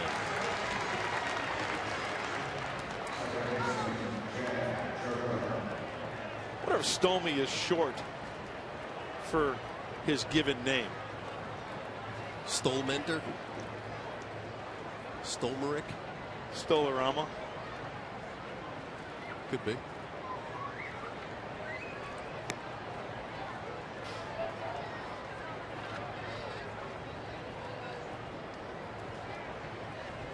It is not, we have learned, a nickname. His given name, Stolmy Ramon Pimentel. Came up with the Red Sox. Dominican-born right-hander from San Cristobal. Good fastball. 1 ball, 1 strike to Jed. Jed 0 for 2, struck out in the 4th, grounded out in the 2nd. Padres 4 runs in the 5th. That's the news so far. And Tyson Ross battling a lot like Eric Stoltz yesterday, gave up a run early. And Ian Kennedy in the first game gave up 2 runs in the first. Ross gave up 2 in the first. Zeros ever since.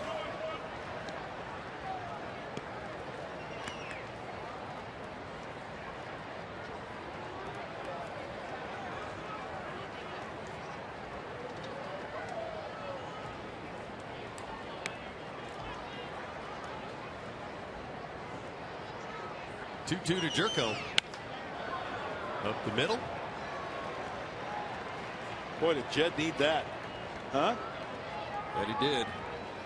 Trying to find himself a little bit and came off the disabled list. Started a little quickly. Has cooled. But Jed with a base hit in the 6th. Well, as promised earlier in the game, we have the AT&T fan photo of the game. You can tweet your photo to hashtag #SDFanPhoto. Chance to be shown in an upcoming game broadcast. Nice. Doubling the dog at Peopleish dog. Is that a corgi? Where's the queen? Usually when you see a corgi, the queen is somewhere nearby. Fan photo brought to you by AT&T. Abraham Almonte. It's a royal dog. Yeah. Corgi. Type of dog is royalty in the Grant household? Labrador. Yellow lab. What's your buddy's name? Chunk. Cute. No balls, 1 strike. Abraham Almonte. How about taking a chunk out of this Pimentel pitch coming up here, maybe 1st and 3rd action? How about it?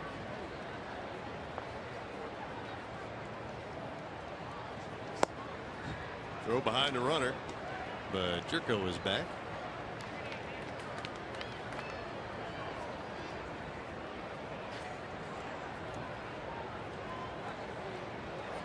Great day for a little R&R. That boating weather. Each of the 3 days Padres have been in Pittsburgh.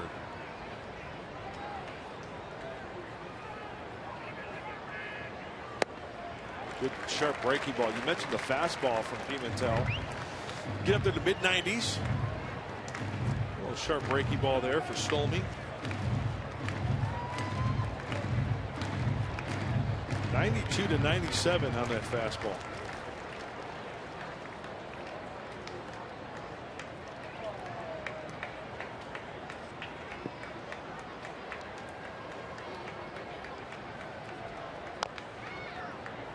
Oh, just tap foul. Coming up right after the final out today. Stick around. Got a great Padres Live. Oh, great post-game show in store for you. Going to hear from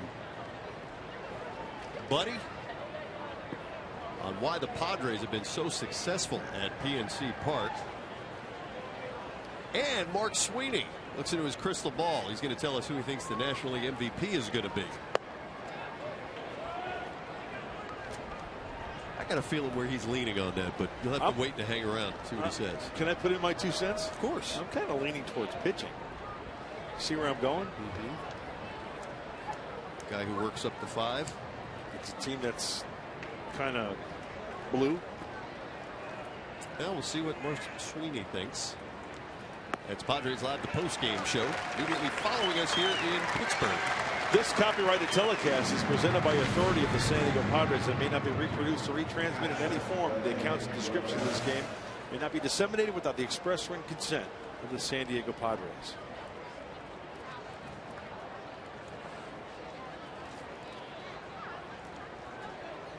Two outs. Here's Rene Rivera.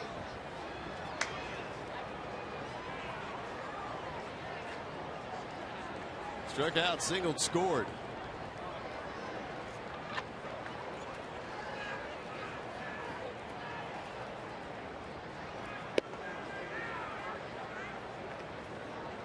Dodgers tied with the Brewers in the 5th. Giants trail the Royals by 4. They're in the 4th. And the Rockies and Diamondbacks play later today.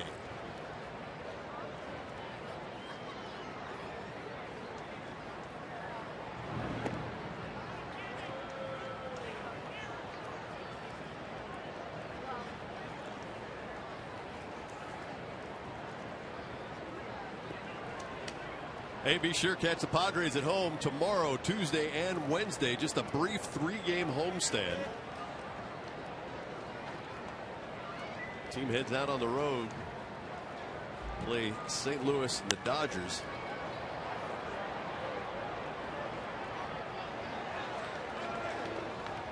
Also the Diamondbacks after that. So just a short window for you to get to see the guys at home. Expect to see Jordan Lyles against Jesse Hahn, Despagne and Kennedy round out that 3-game series. Monday, Tuesday, Wednesday at Petco. Padres.com. Ticket info.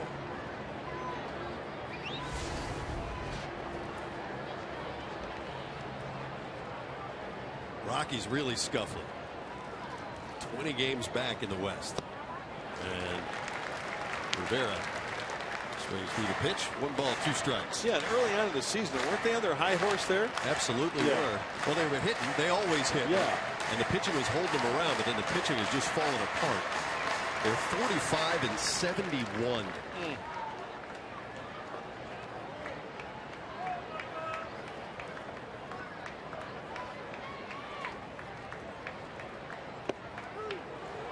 Strike 3. Down goes Rivera. A couple of strikeouts for Pimentel in the 6th.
Padres over the Pirates in the bottom of the 6th inning. Fans crossing the Roberto Clemente Bridge just outside PNC Park. Tyson Ross, the story of the game.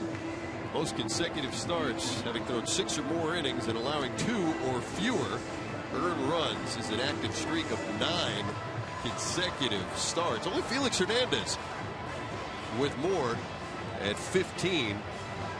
I'll throw this notion out at you, though. Felix Hernandez doesn't get lifted late in games. Exactly, American League. You don't have to pinch hit for him, right? That's a great point. Now Tyson. You know, I got ace. How not? I got ace. I'm with you. And here's one of the reasons, after listening to what you say about what qualifies an ace or what goes into constituting an ace, and what Mark Sweeney always talks about, is Tyson Ross doesn't miss starts. No. Very infrequent, and he's unavailable today. Takes the ball every 5th day, goes to the post. He gives you that feel that's going to be win day, right? Mm-hmm. And I think that's just a couple of things that. Jordy Mercer. Strike one. Anyway, we were talking about Tyson Ross. He gives you a chance to win, keeps you close. And of course, stuff has a lot to do with that as well. So Ross making his 25th start of the season today, and I think Mark Sweeney is correct when he says there's no reason to rush a label on a guy. But Tyson is building himself into that mold. Bouncing ball up the middle. So Mercer has a base hit, his 2nd today. Reached base now 3 consecutive times. A couple of singles and a walk sandwiched in between.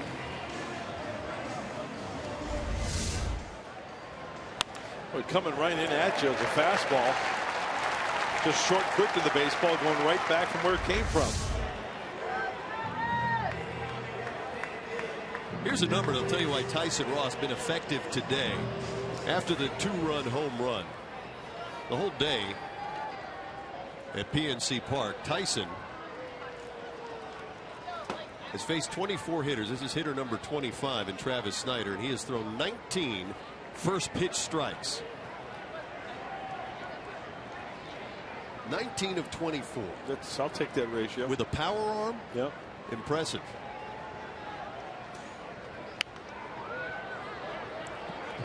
You know, in spring training, Mike, when we go to Peoria and watch the Padres get ready for the season, you look at the arsenal for Tyson Ross. 57% fastballs in the breaking ball. You know, when we look at that arsenal close up in Peoria, you know, where the pitchers throw, we get a chance to, I mean, we're literally 10 feet away, right? It is unbelievable to see the stuff out of the hand of this kid. Right. It is. And now the rest of the league is aware.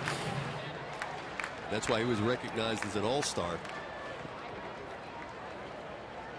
But you know, with the Padres struggling, it was the supposition that Houston Street would have been the lone all-star, and Tyson Ross went, and even Tyson had said it was a little surprising. And Houston ends up making it as an alternate as Blaine Boyer gets loose in a bullpen. But if there is a guy having an all-star season on this Padres team, it's Tyson Ross. He leads 5-2 in the bottom of the 6th inning. Jordy Mercer, leadoff base hit.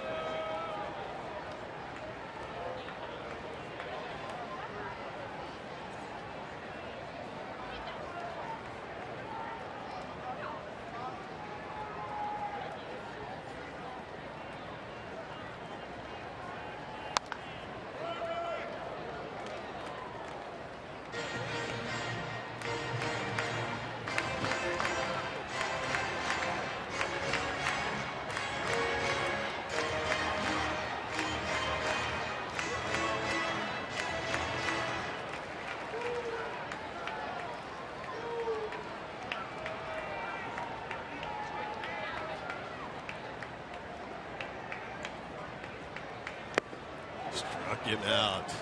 A foul tip held onto by Rene Rivera. So the hard stuff from Ross. Ed Snyder. Hey fans, Fox Sports Supports is proud to recognize the Army's Gold Star Pin campaign and honors the families of fallen service members. And to learn more, we hope you'll visit goldstarpins.org.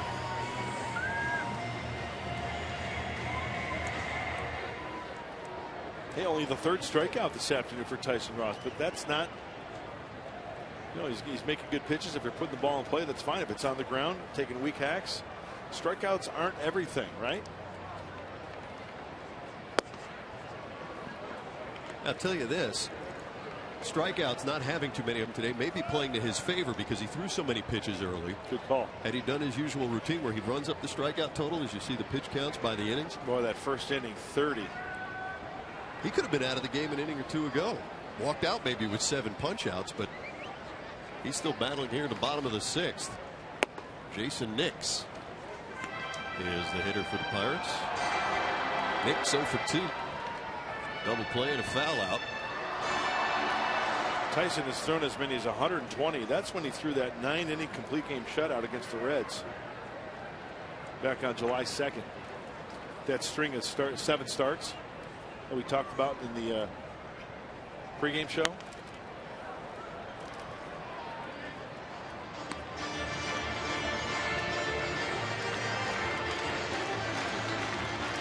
This is Tyson's 41st start with the Padres. And the National League leaders, the lowest earned run averages. There's Tyson's 2.62. Kershaw, Cueto, Wainwright, Hamels, and Alvarez. A list of aces for the respective teams. Yep.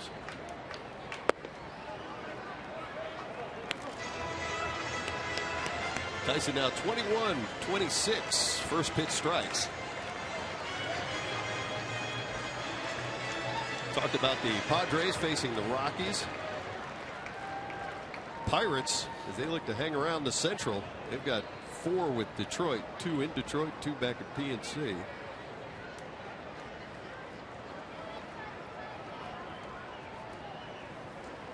Central, a fun race to watch. Brewers lead Pittsburgh by 2.5. Then St. Louis 3 games back. The Reds 6 games back. That's into Central. Ball fouled back at home plate. Rene Rivera. How about that play? Dealing with the railing, the fans, screen. So Nix pops this one up to Rivera. Hey, big league play, getting rid of the mask. Great concentration.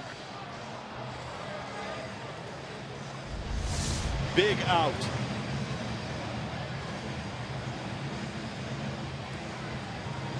Tyson Ross and the Padres trying to protect a 3-run lead. Bottom of the 6th inning, the catcher Chris Stewart, he's 0 for 2.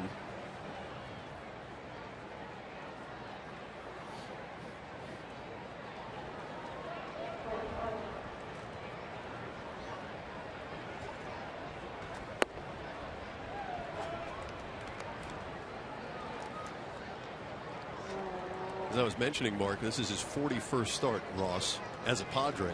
ERA of 2.79 in that time. Yeah. Wins and losses we discussed, sometimes a product certainly of the offense. It's been a little bit struggling, but a 2.79 ERA at 40 starts. Yeah, you know what I look at? I look at WHIP, and I'm not much a sabermetrics guy. I'll admit that right now. WHIP is the walks, the hits, innings pitched, and I looked at hits, innings pitched. ERA. Opponents hitting 220 against Tyson. 1 ball, 1 strike to Chris Stewart.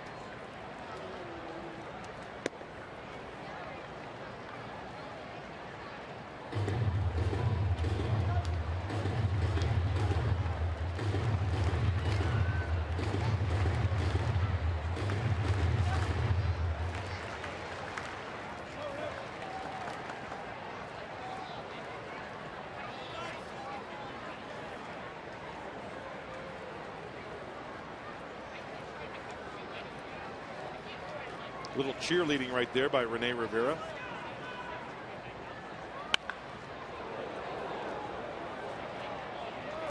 And Nick Lavin, a third base coach, still with quick feet. Yeah, gotta be heads up. Get up and out of the way there, Mr. Leyva. Able to hurdle that line drive. Chris Stewart. Nick's been in this game a long time. 38th year in professional baseball for Nick Leyva, third base coach for the Pittsburgh Pirates. Here comes a slider. Come on, get it out there, he's saying. Get it out in front.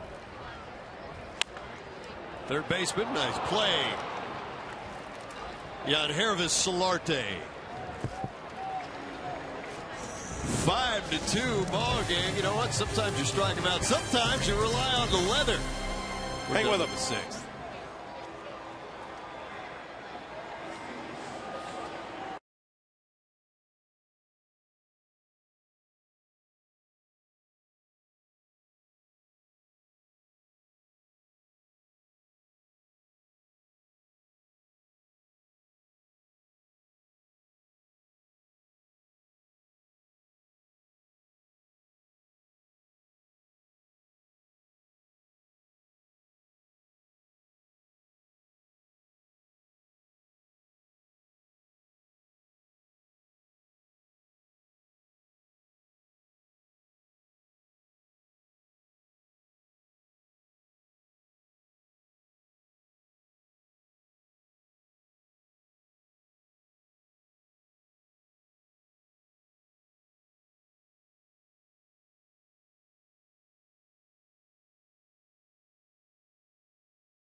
Been a good series battle here between the Padres and the Pirates. Rene Rivera, Tyson Ross discussing the matters that were and those that will be. Seventh inning, 5-2 Padres over the Pirates. This is a rubber match ball game. I'll tell you what, I love to see that. It's just part of the game that you have a certain relationship with your catcher. Maybe it's a certain pitch, a certain at bat. Maybe you're just talking about the whole day. 6 innings pitched, 6 hits, 2 runs on this hot day in Pittsburgh. Good line for Tyson Ross.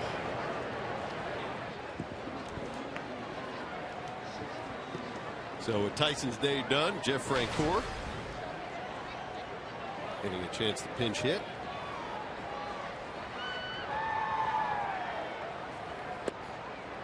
And Mike, it goes back to what we were discussing earlier about the Padre pitchers throwing up a crooked number there, right? 2 in the first, and what do you know?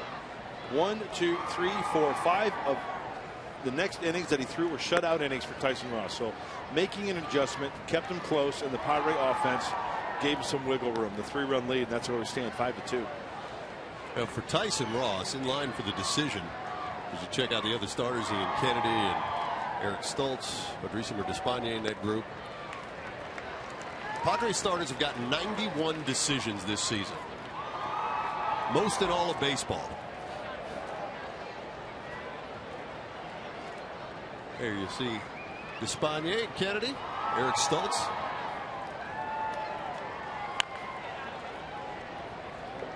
.91 decisions with a bullpen as good as the Padres have been. Storyline's clear. You got to take care of the offense. Got to continue to improve the defense. You might have a little something going. 2 balls, 2 strikes to Francoeur. And the count is now full.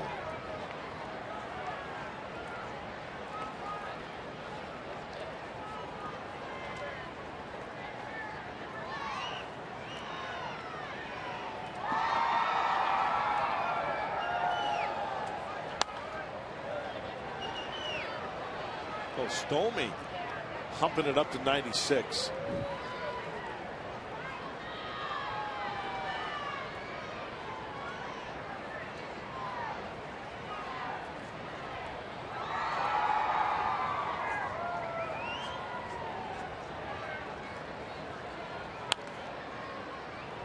'97 from Stolmy.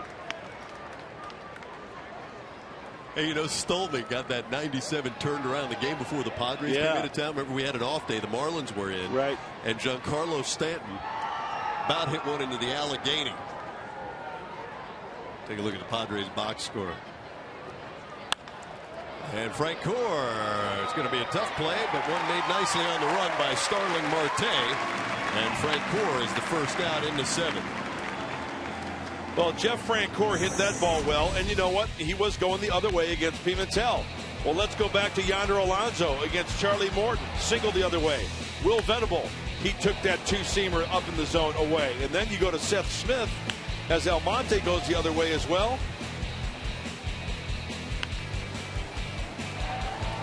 Just misses a grand slam. Bases clearing triple. Nice piece hit by the Padre left-handers against the righty Charlie Morton. Here's a piece hit right here. Alexi Amarista deep and off the wall. Long single. As he'll hold up. Polanco played that pretty well. Threw a bullet into second base.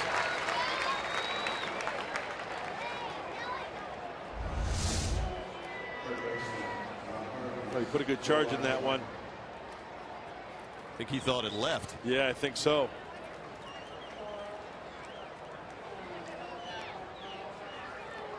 Yep, can't assume that, right? Hit the ball hard. It's a long single. 375 feet. So man on first base with an out. Here's Yangervis Solarte. Good to see he was able to stay in the game. He was hit by a pitch his last time up. Just it seemed to be around the ankle area. We'll check on that for you post-game show. See, that's a huge run out there as we go late. Be nice to have him in scoring position there. Got to be on second base on that.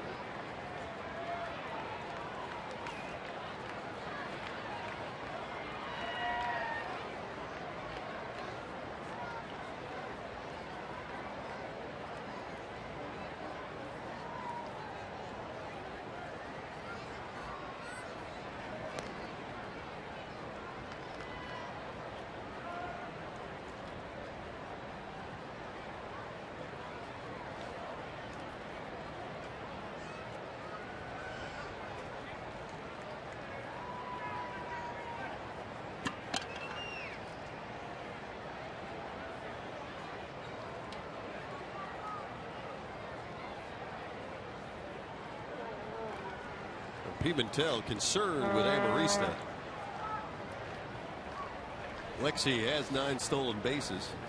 Yeah, you never know with the left-handed hitter up there. Right-handed pitcher. Always a good matchup. Stolmy against Yangervis.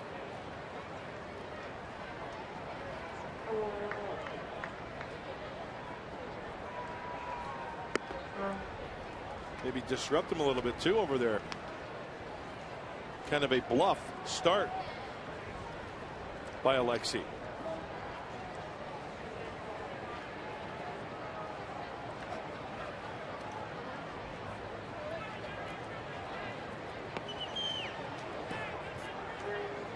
Sure seen some good pitching this series. Both teams.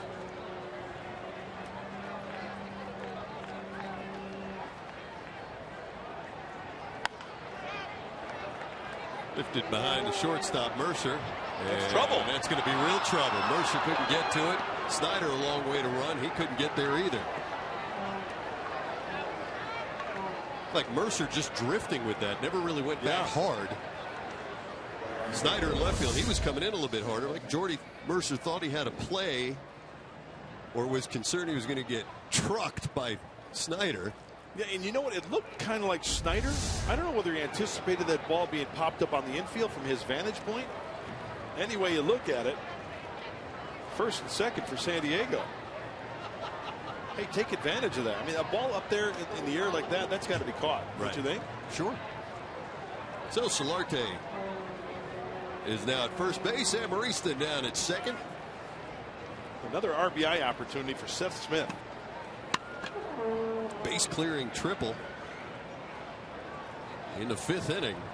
And then he'd score on a wild pitch. A 4-run Padres 5th. Oh. Okay. This is ridiculous. That's a warning, too, from the home plate umpire. You bet. You bet.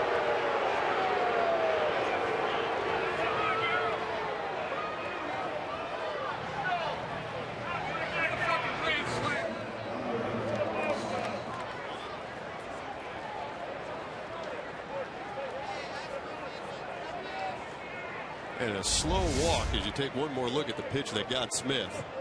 I mean, that's way in. That is way in. See Buddy irritated. Now, there's clearly. concern about that one. There's definite concern about that one.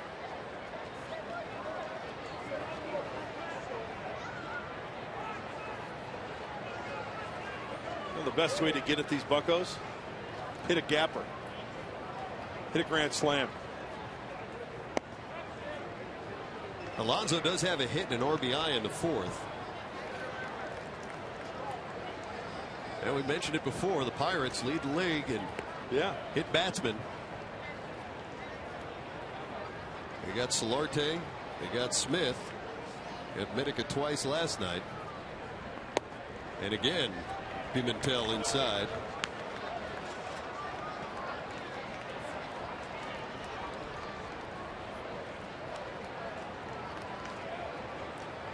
That's part of their approach, but you reap what you sow. Exactly. And teams won't tolerate it.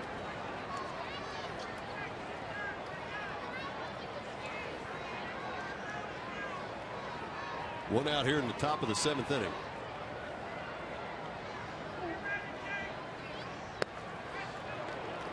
Ball 3 and a dandy.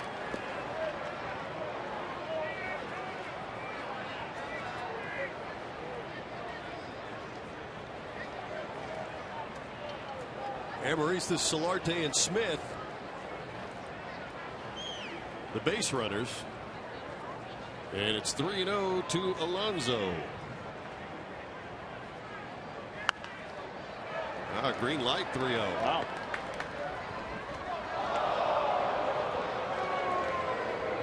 A chance maybe to get him going. Up by 3.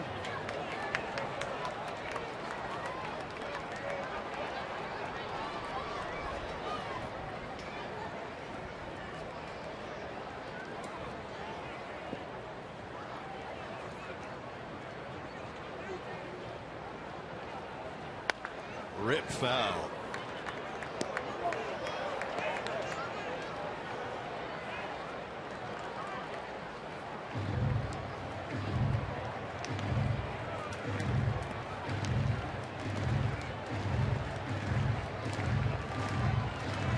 Yonder 1 for 3 today.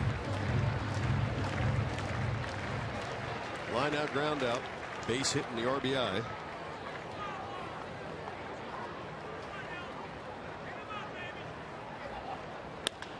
Full count out to left field. Snyder. Amarista will tag. He'll scoot home. And the Padres lead 6-2. Nice. A nice, easy swing. And, you know, earlier when we were talking about Padre hitters going the opposite way, right? It doesn't necessarily have to be a hit. RBI situation, runner on third, sac fly.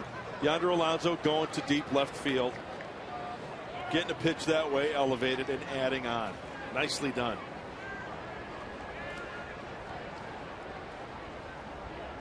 With 2 down now, here's Will Venable.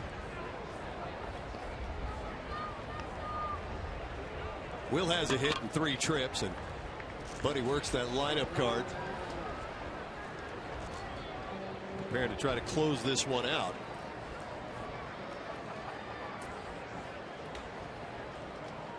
Solarte at second, Smith at first. Hey, 9 outs for that bullpen, right? 9 outs. We saw Blaine Boyer heating up earlier. It's been a long inning for San Diego. You talked about how good this pen has been, not just the last 9 games, not since the All-Star break, but all year long. And Venable hooks that ball down the right field line, foul.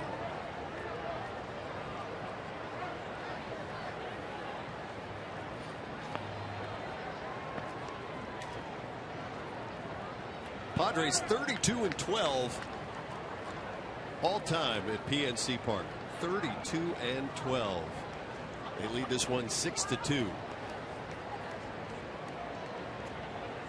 Tyson Ross grinding, 6 innings, 6 hits, 2 runs.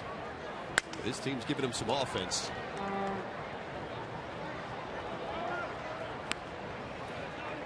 Boy, it looks, you know, it sounds sweet when you say it, but then when you see it, it's NL leaders, folks.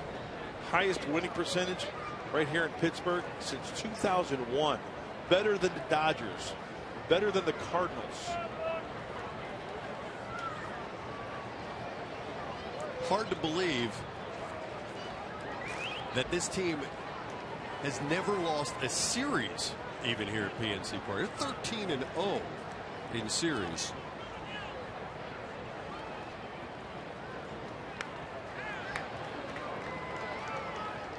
And this is the deciding game of Series 14. Padres lost the first one 2-1 and won yesterday 2-1, also the final. Lead by 4 here in the top of the 7th. Chance to add on.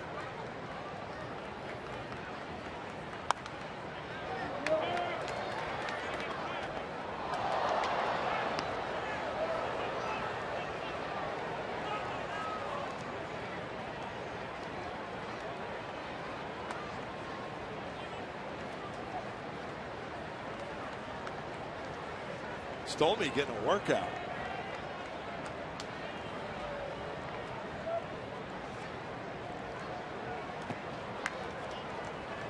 And so is catcher Chris Stewart.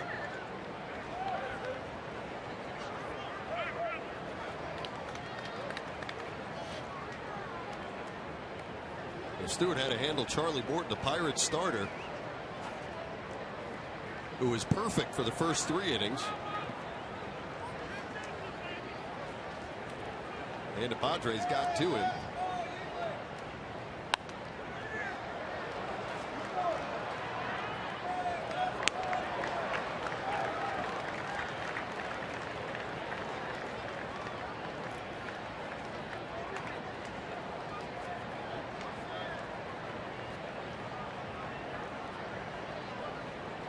Two balls, 2 strikes, 2 on, 2 outs.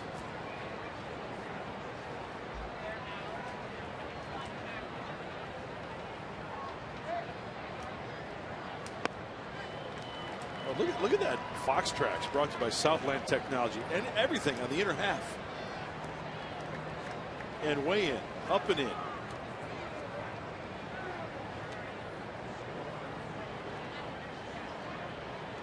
It's the 10th pitch of the at bat coming to Venable.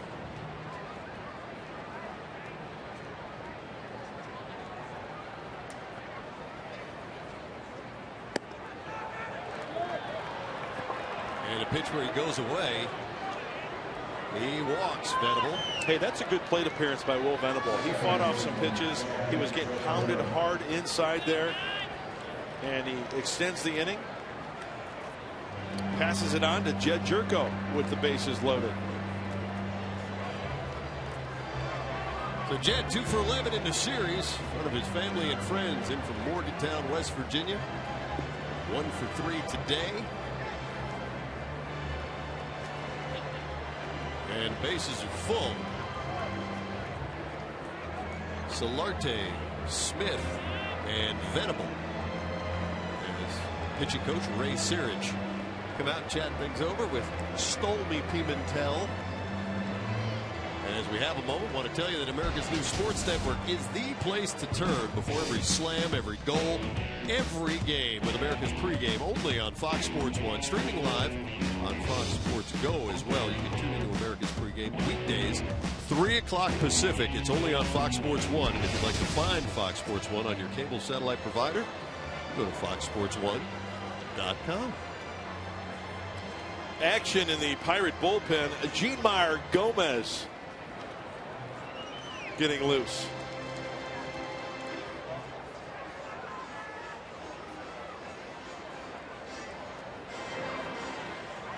Think he works inside too? I think so. In fact, I'm going to correct myself. I think it's Jeanmar Gomez. I don't want to offend his family or make anybody upset as a Jed Jerko fan. Hoping for a big knock here with the bases loaded.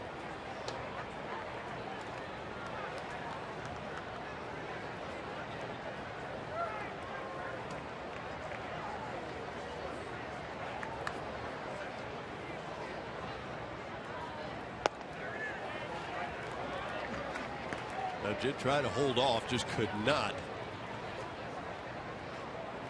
A slider offering from Pimentel.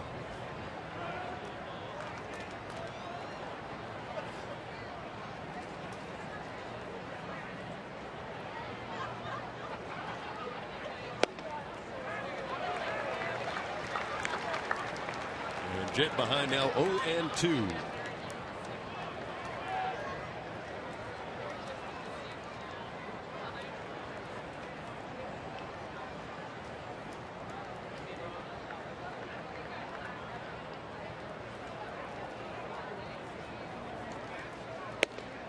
Right there, says home plate umpire Chris Conroy. So Jed Jerko goes down for the second time today. That time looking. Padres pick up another. They lead by 4.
Kevin Quackenbush, job well done, but Padres giving him the rest for the moment.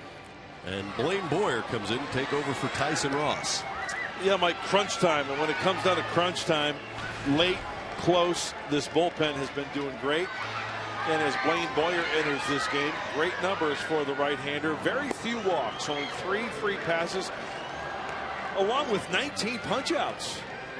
Nice ERA of 1.8. You see the splits there. Lefties just over 200. I tell you, he's holding righties at a 137 clip. So he'll take over for Tyson Ross. Folks, hope you're able to join us. The Padres at home, the first game of 3, as San Diego hosts the Colorado Rockies. It'll be Jordan Lyles against Jesse Hahn. Padres Live, the pregame show, comes to you at 6:30 in the evening. Lyles against Hahn. Hahn making his 11th career start. 7-3 record, 2.28 earned run average. Starters have been good. Bullpen's been sensational. Second best ERA in the big leagues. Tops in the National League.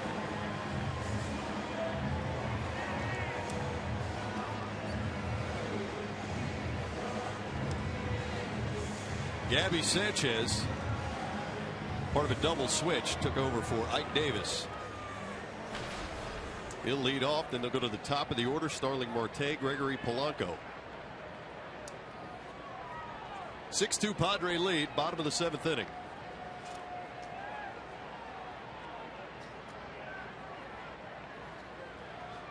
You know, after Blaine Boyer completed his warm-up pitches, I saw that Chris Conroy, the home plate umpire, strolled out to the mound and kind of talked to Blaine Boyer, just refreshing the reliever from the bullpen. Hey, warning has been issued, both sides. Sanchez out to right field. Seth Smith is under it. One away. Which would tell you then the next time anybody gets a little too close. Yeah. Automatic ejection. And you know what the best thing here for the Padre relievers now that the hand of the bullpen, just go right after these guys. They've been making good quality pitches. You take a look at the Pirates box score. You know, Polanco a couple of hits. Mercer a couple of hits. Other than that, pretty quiet. 2 runs in the first. After that, shut her down. Starling Marte. Each team has hit 2. Marte, one of them. He got hit in the 2nd inning. Josh Harrison hit in the 5th. Solarte and Smith hit for the Padres.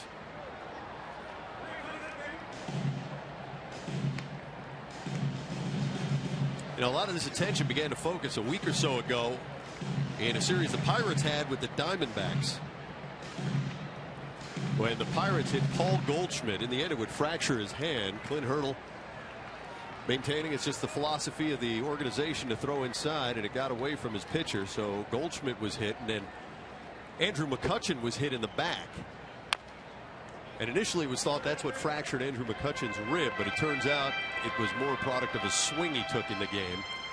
But in any case, McCutchen's still not back, not on the disabled list yet, but out. Yeah, they might make a decision on McCutchen tomorrow. That's what they're saying in Pirates camp. Sounds like they'll have to make a decision as well on Neil Walker, their second baseman.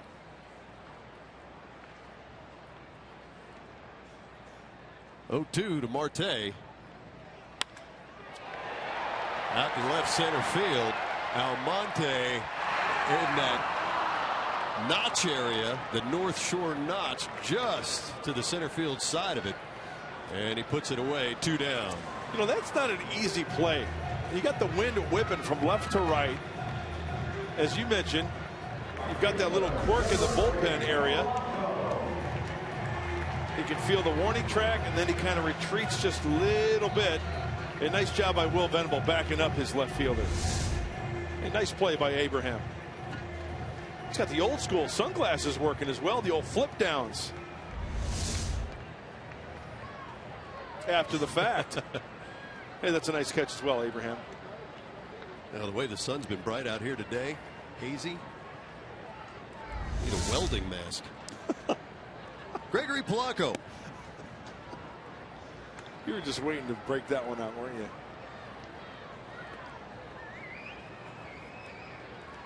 Two for 3, 2-run home run, a double.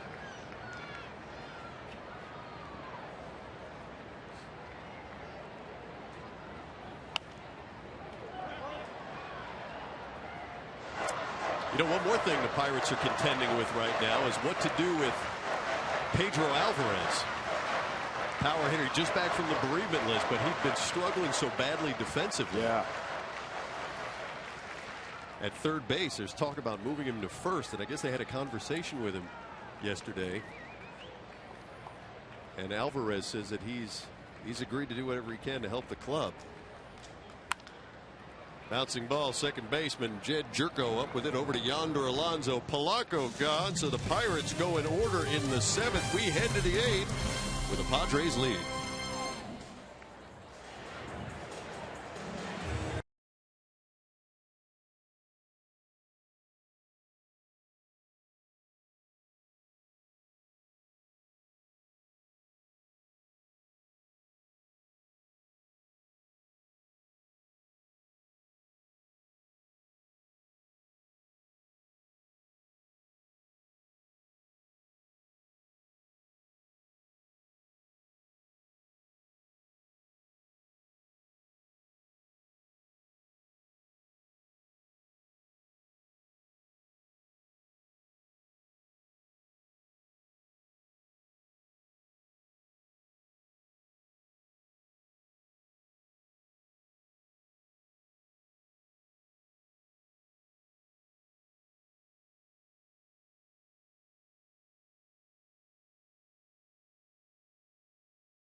You know, how often does Sweeney break out the crystal ball?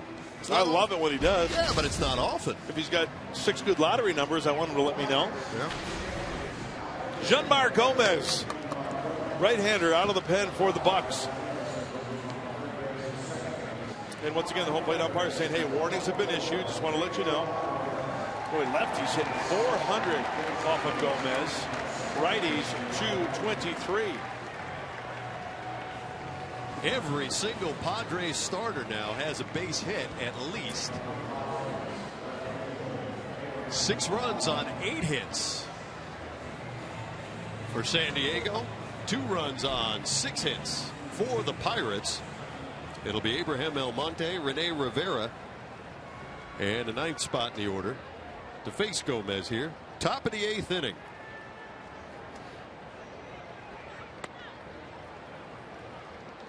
Almonte, nice running catch. Very nice. In the last half inning. Considered at this point in his career about 25-year-old as a 4th, maybe a 5th outfielder. But getting an opportunity, be evaluated here in San Diego, coming over in that Kristen Orfia trade with the Mariners. Tommy Medico with a helmet and bat ready, which is great to see. After he was hit in the head in last night's ball game, hit twice. His ball is lined softly to left center field. It'll be the center fielder Starling Marte putting it away. 1 down here in the 8th. Our Bill Howe play of the day. Seth Smith up with the bases loaded in the 5th inning. Thought he would leave the yard, almost a grand slam, and it was a triple to clear the bases. Result basically the same though, because a wild pitch a moment later. Seth Smith will trot home. It's our Bill Howe play of the game. Rene Rivera, 1 for 3. Base hit, scored a run, struck out twice. Seth Smith provided a lot of the offense.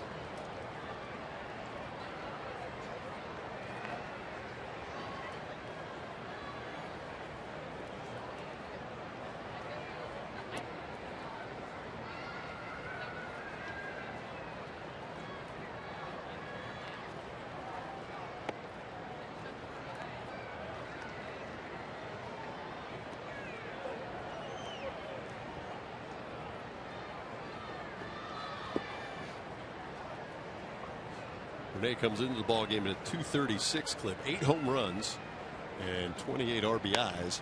Bounces this ball back to Gomez. Soft toss over to first base. 2 men are out now at the top of the 8th inning.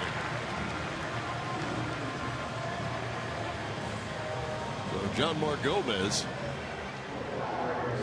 erases the first 2 hitters he has faced here in the 8th. Good crowd here at PNC Park. Watching the 3rd and final game, the rubber match between the Padres and the Pirates.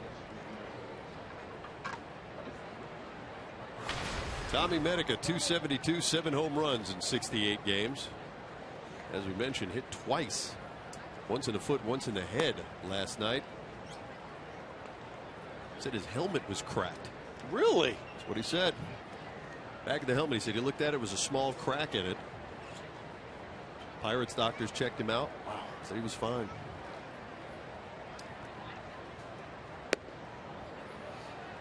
Heck of a scare, though. And you know how you know he's fine? Oh, he's got the button undone. He's going shirtless underneath the blue jersey. This is a Tommy Medica day. He loves it when they wear the blue jerseys. That second button is placed perfectly to where he can unbutton the top one and show a little off. Got the Denny Terrio jewelry going. And why not? And he gets right back into saddle. The at bat, a fly ball. Snyder on the run. Can't make the play. Medica going to keep hustling. Here's the throw in from Marte. He airmails it. Medica with a shot to go to third base, and he will. And it's going to be up to one of the infielders, and Pedro Alvarez, to cover home plate, keep Medica from scoring.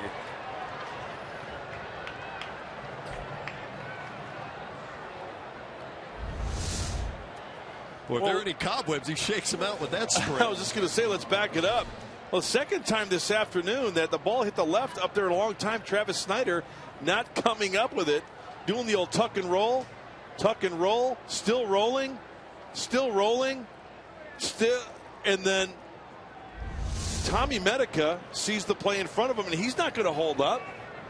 He almost had a Little League home run. He's on third base. They're going to get an air traffic controller in here. So Medica.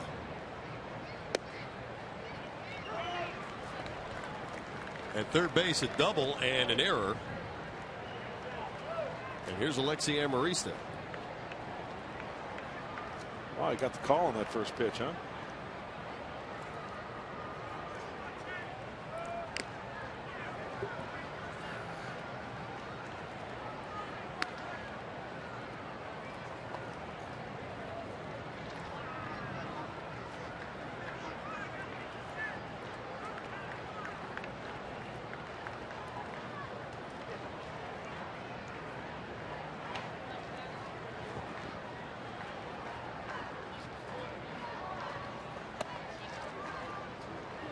One ball, 2 strikes, 2 outs.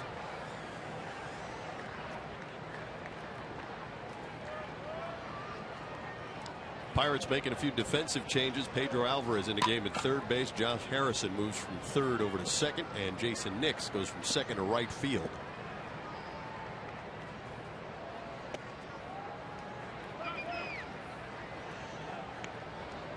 That was interesting to see them go with Alvarez at third.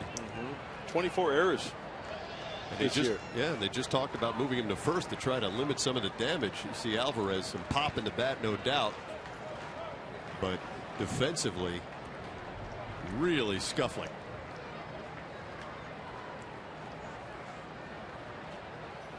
You know, I would think that this might be one of those games where you put Alvarez over at first base for the last couple innings, huh? Why wouldn't you? Trailed by 4. He's taken ground balls at first each of the last couple of days. And it's not like Pedro Alvarez is taking this whole situation lightly. He wants to be a Gold Glover. He wants to be a Gold Glover over at third base. I mean, he's not happy with the situation and those miscues. Well, he's got no one to blame, he says, but himself. Exactly. Don't you love that? Accountability. Stepping up and saying, hey, I need to get it right. They say he's a great kid.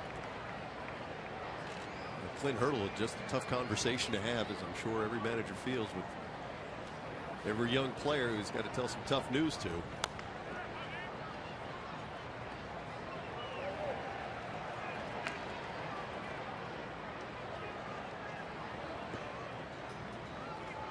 Pirates got on the board early in this one. A 2-run home run in the bottom of the first inning by Gregory Polanco. And the Padres would handle the offense from there. Pick up a run in the 4th to cut the Pirate lead in half. Then tack on 4 in the 5th. And 1 more in the 7th. 2 outs and a man on 3rd here in the 8th. Bouncing ball. It's Harrison at 2nd. They'll get Amarista. So that twisting, odd fly ball by Medica does not result in a run, but the Padres lead by 4.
Together and by your San Diego Lexus dealer.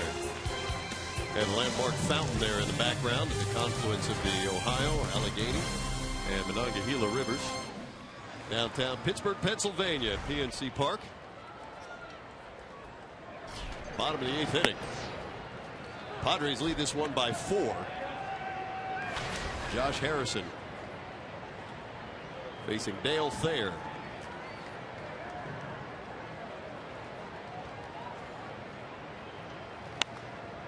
Dale pitched in game 1 of the series. An inning, a hit.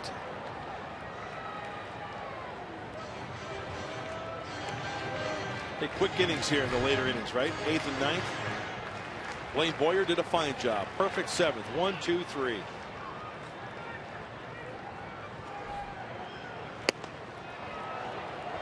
He just wound him in knots right there.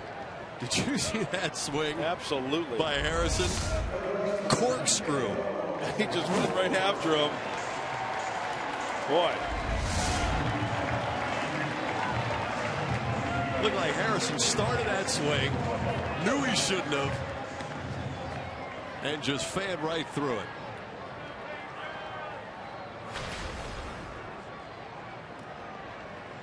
Sorry about the uno dos adios to Harrison.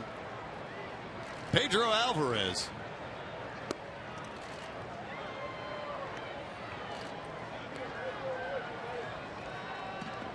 Alvarez 233, 15 home runs, 49 RBIs.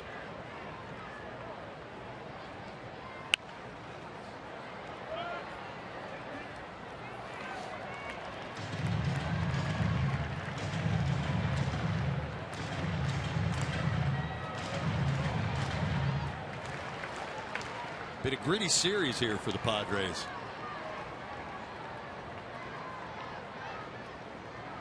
Couple of 2-1 ball games. Wow. Dale Thayer, you are not fooling around. Punch out Harrison, you punch out Alvarez. And don't look now, but 3 pitches, 6 strikes. He's an uno dos adios away from striking out the side on 9 pitches, something that is very rare to do. Stay tuned. Will he do it? I love this. Just pump it right down the middle. Go right after him. Shortstop Jordy Mercer. And it's strike number 7.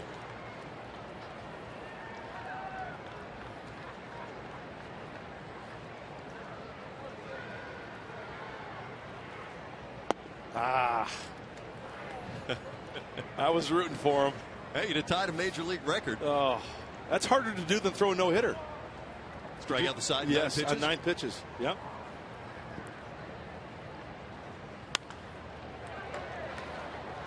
That's a rarer feat than throwing a no-hitter. Tell me more. That's a good bar bet. It is. You have the statistics to prove it. I Oh, you look throughout Major League Baseball. Mm-hmm. How many no-hitters have been thrown in the history of the game? And then you look at how many times a pitcher struck out the side on 9 pitches. Fewer times throwing 9 pitches. I'm going to ask Ryan, our statistician, drop a little knowledge on us. How about the immaculate inning? If I were to guess, in Major League history, how many times? Oh, Ryan, if you could look up how many no-hitters have been thrown in Major League history. That should be pretty easy.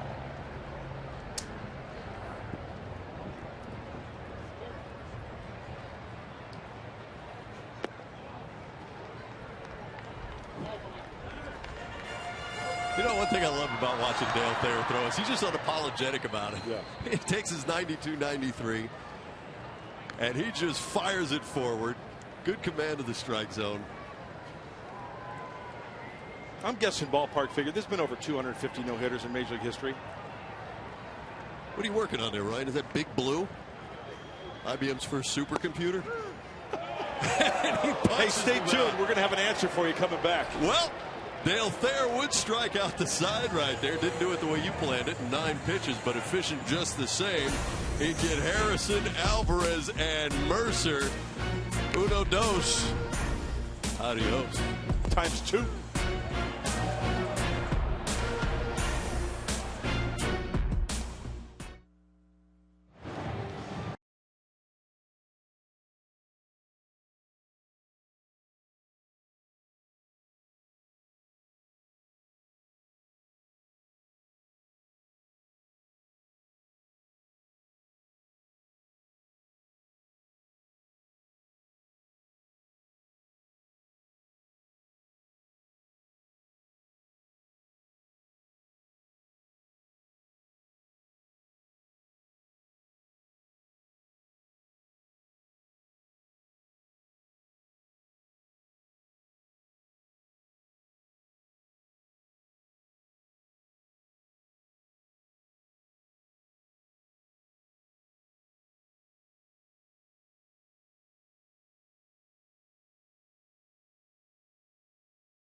Over the Pirates.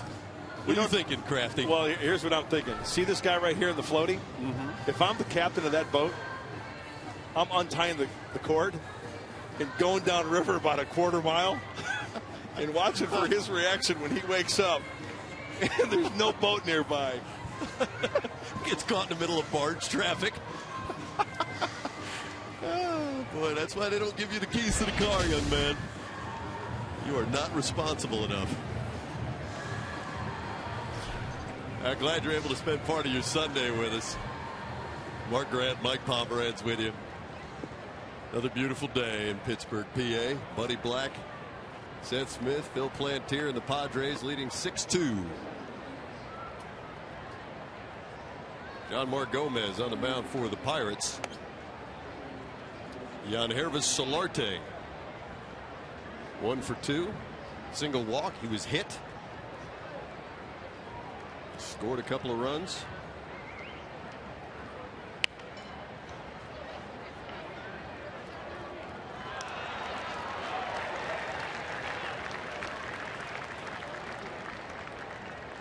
So Pirate fans have had enough.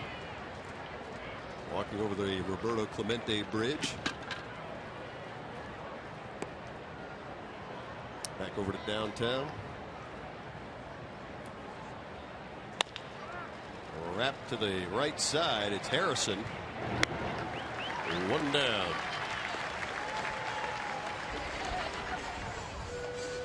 Folks, a reminder, hope you'll stay with us after the game. You're going to find out from Buddy Black about what's gone on in this series. We knew coming in the Pirates were going to throw inside, but according to my count, the Padres hitters have been hit 5 times in this 3-game set. And I think the last one in particular hit Seth Smith after Seth had that 3-run triple. That is what got the umpires in action, started issuing warnings to both sides. We're going to get the thoughts of Buddy Black on that issue. And we're going to talk about Tyson Ross and what Tyson was able to do grinding things out today. And of course, Mark Sweeney is going to tell us who he thinks is the likely National League MVP. All that and more coming up after the final out today here from Pittsburgh. Padres Live, the postgame show with Chris Budden and Mark Sweeney.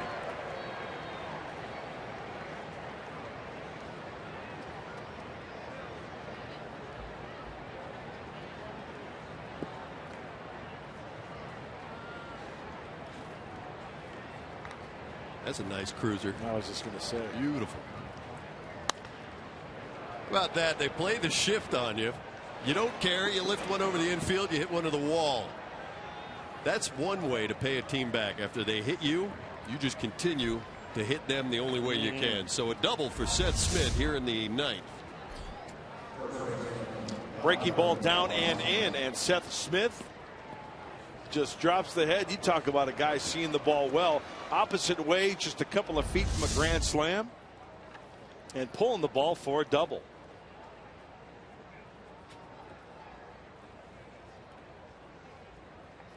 So Yonder Alonso steps up with 1 out, and Smith at second base.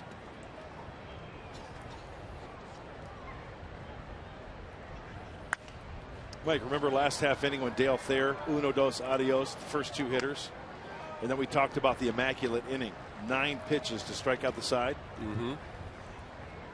It's called the immaculate inning. Well, in the American League, in the history of the game, American League 28 times, in the National League 49 times, for a total of 77.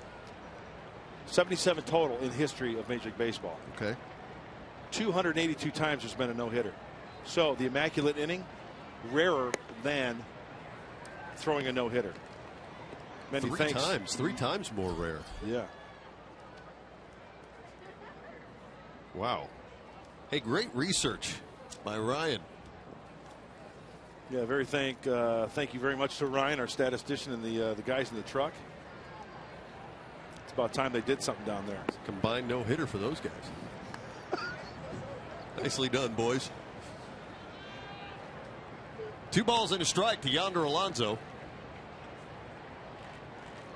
Yonder's got a couple of RBIs for Buddy and Phil Plantier, the hitting coach, along with Alonzo Powell. Padres still the top hitting team in the National League since the All-Star break at 269. Putting together good at-bats. 10 hits so far today.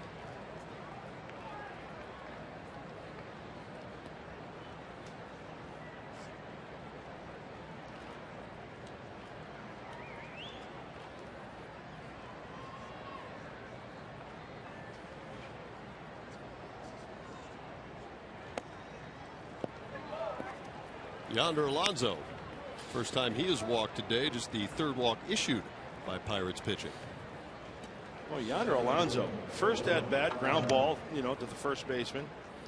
Singled to left. Remember, he scalded that ball in the 5th inning to left field. He hit that ball. It was a nice play also by Travis Snyder.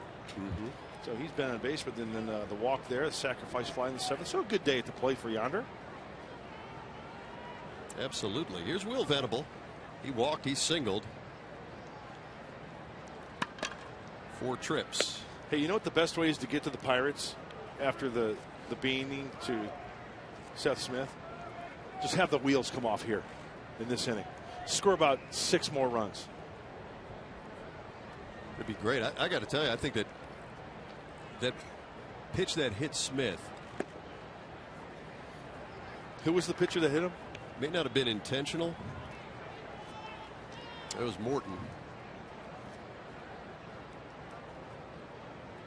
No, I'm sorry. It was Pimentel. But it was clearly frustration on the part of the Pirates.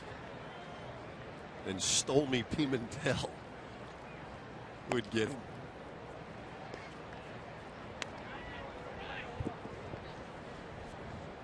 Oh, we've heard some good names. I still go with You've got Odrisamer. Jan Hervis. Stolmy.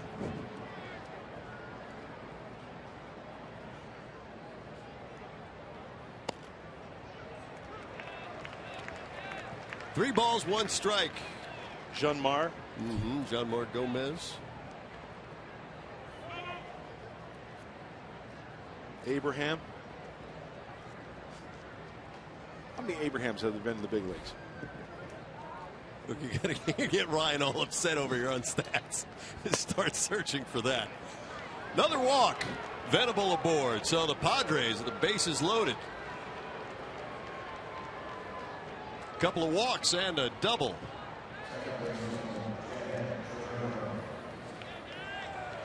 Well, you know what, Mike? You know the old adage in sports, really, it's not how you start, it's how you finish. How sweet would it be for Jed Jerko to finish this series here with the hometown crowd, come up to the plate with the bases loaded, and do some damage as Ray Searage, the pitching coach, out to have a chat? Well, I'd like to think it'd go a long way, at least helping him and his confidence.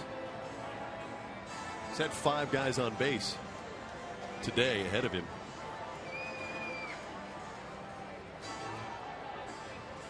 Jed's 1 for 4, couple of strikeouts.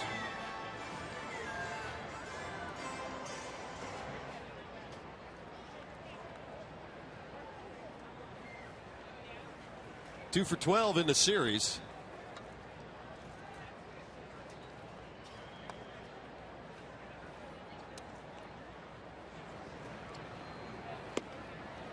And he takes strike 1. So the Padres will wrap up business here in Pittsburgh, then head home. 3 games, just a quick 3 games against the Rockies. Hope you're able to get out there to Petco. Grab a ticket. Enjoy a ball game. Rockies and Padres Monday, Tuesday, Wednesday. And Jerko, line drive, delivers on your word. 1 run will score. 2nd run will piggyback. And Jed Jerko able to deliver here in the 9th inning. Let me tell you a story about a man named Jed. Couple RBIs. Smith and Alonso come around, and Venable over to 3rd. Well, he stayed on that breaking ball nicely, and what a way. Probably the last at bat for Jed here, and having the hometown crowd something to cheer about. And if anybody needed that, it's Jed Jerko. Nicely done, Jed. So Jed picks up his 2nd hit, couple of RBIs.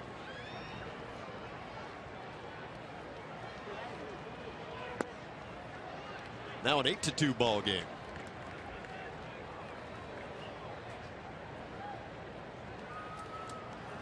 I think I just saw a lug nut come off one of the wheels on the Pirate. On the Pirate truck there. And the Pirates are playing a little different ball game now with, as we've mentioned, Neil Walker out, Andrew McCutchen, their MVP, out, and Pedro Alvarez scuffling just now back. And the ball's bounced from Almonte. Then the interesting play by Sanchez with his momentum. He's going to try to run down Venable, and he will. Saw that Venable was kind of tied up there between third and the plate. He had long run past Almonte, and he's able to retire Venable.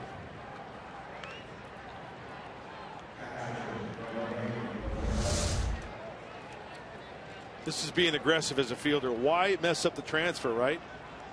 Keep it yourself. Run him back to the previous base he came from, and he applies the tag.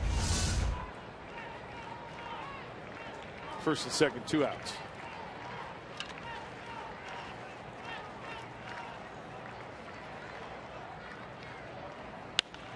Rivera out to right field. Jason Nix puts it away. Padres tack on a couple of more thanks to the hometown boy, close enough. Morgantown's Jed Jerko, 2 RBIs.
Summary today, the Pirates get on the board early off of Tyson Ross, a 2-run home run. Gregory Polanco would score Starling Marte and Polanco 2-0, as I mentioned. Then in the fourth, Yonder Alonso, an RBI, makes it 2-1 Pittsburgh. Padres were not done. Bases loaded. Seth Smith into the left field corner would go off the wall, get past Travis Snyder. 3 runs would score. And then Smith would later score on a wild pitch. But wait, that's not all. You also get, in addition to the Smith run, you pick up a run in the 7th and then 2 in the 9th. I was hoping for like a set of steak knives or something you were going to throw in there at the end. The Ginsu. Tim Stauffer trying to seal the deal here for the Padres to take 2 out of 3 here at PNC Park. A nice job once again by the bullpen. Oh, you know, once again, Tyson Ross, 6 innings, 2 in the first, shut him down. It's been zeros all the way across for the Bucks up to this point.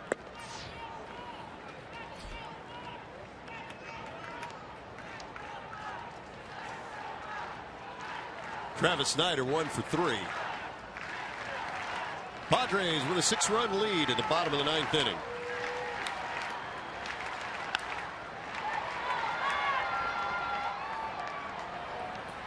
And the left fielder, Abraham Almonte, puts it away. 1 down here at the bottom of the 9th.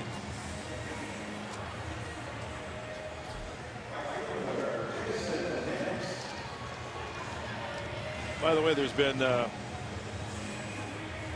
3 Abrahams and 4 Abes in Major League history. One played for the Pirates back in the day. Abraham Nunez. We've got Abraham Almonte.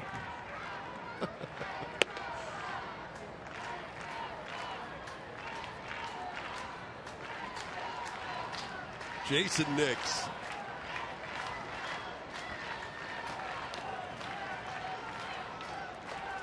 It's been 7 days since Tim Stoffer's been out of the mound. Back on the 3rd of August against the Braves. So he is well rested.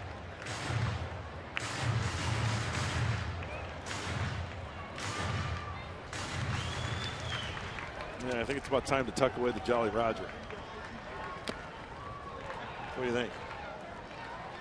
Yeah, they're quick to pull that flag out when they get a victory. But they've had no such luck against the Padres.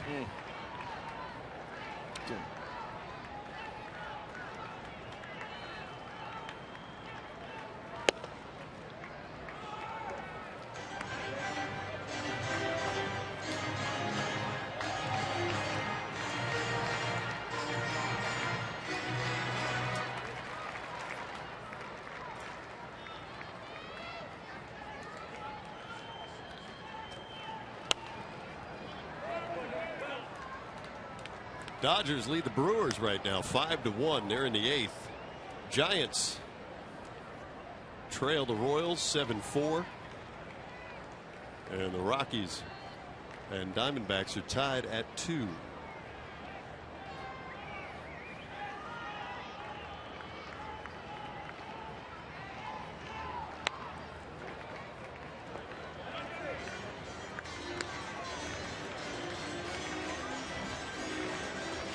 Got to stay tuned to that post-game show after this one. Padres Live, the post-game show with Chris Budden and Mark Sweeney. A lot coming up. Sweeney's thinking postseason awards. Yeah. Be nice to see if you're thinking along with Mark Sweeney, huh? Kind of digest what's been going on as far as MVP candidates and tune in and see if you match up with the likes of Mark Sweeney. Knicks down second out here in the 9th. Also going to talk to Buddy Black about what's transpired here in Pittsburgh. 5 Padre batters hit in the series. And his thoughts on Tyson Ross. Good stuff with Chris Budd and Mark Sweeney coming up for you.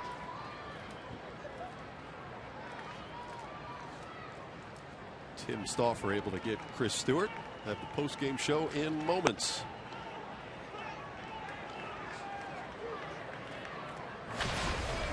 To revisit the keys of the game. Score in first inning and then add on. Look at that. 3 up, 3 down in the first. 1 run in the 4th. 4 in the 5th. 1 in the 7th. Sorry about nailing it. That ball squeaks inside the right field line. So with 2 outs, Chris Stewart a base hit. And the second key of the game, Mike, which is brought to you by the Honda dealers of San Diego County. No raising of the Jolly Roger. Padres lead game 3 8-2. That's where we're at right now. The series tied, so the rubber game.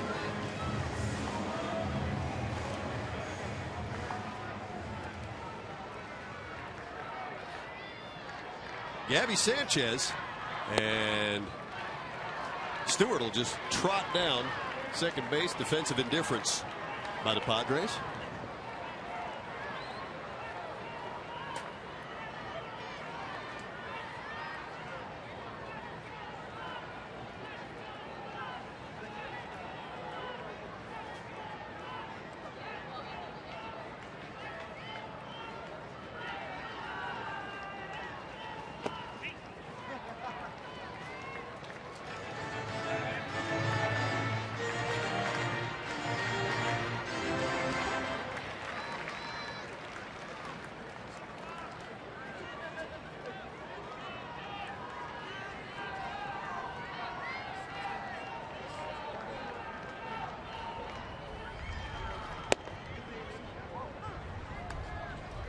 Stauffer battling back. 2 balls, 1 strike.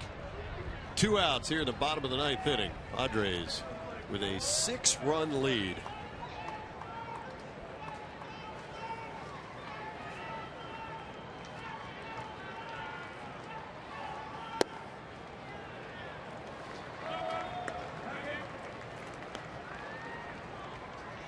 As you mentioned, Mark, been a little while since Tim has been out there in a game.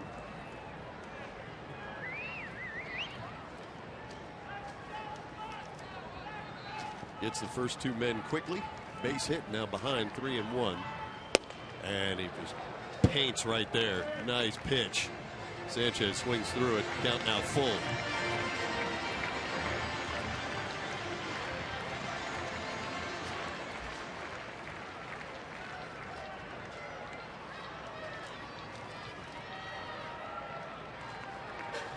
See the Fox tracks by Southland Technology.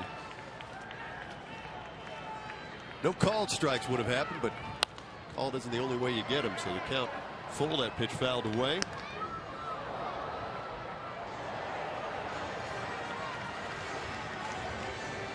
Jesse Hahn against Jordan Lyles tomorrow from Petco. 6:30 for Padres Live, the pregame show. Rockies Padres 3 games, and it's back on the road. St. Louis, the Dodgers, and Arizona.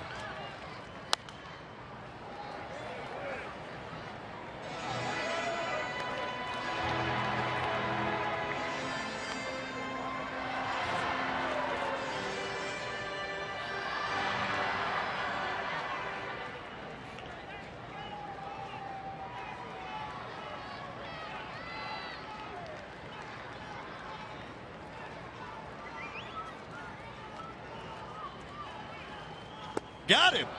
Tim Stauffer strikes out Gabby Sanchez to finish this off. 8-2 the final. The Padres would win now 14 consecutive series at PNC. Haven't dropped even one here. Let's go to Chris Button in San Diego. Chris.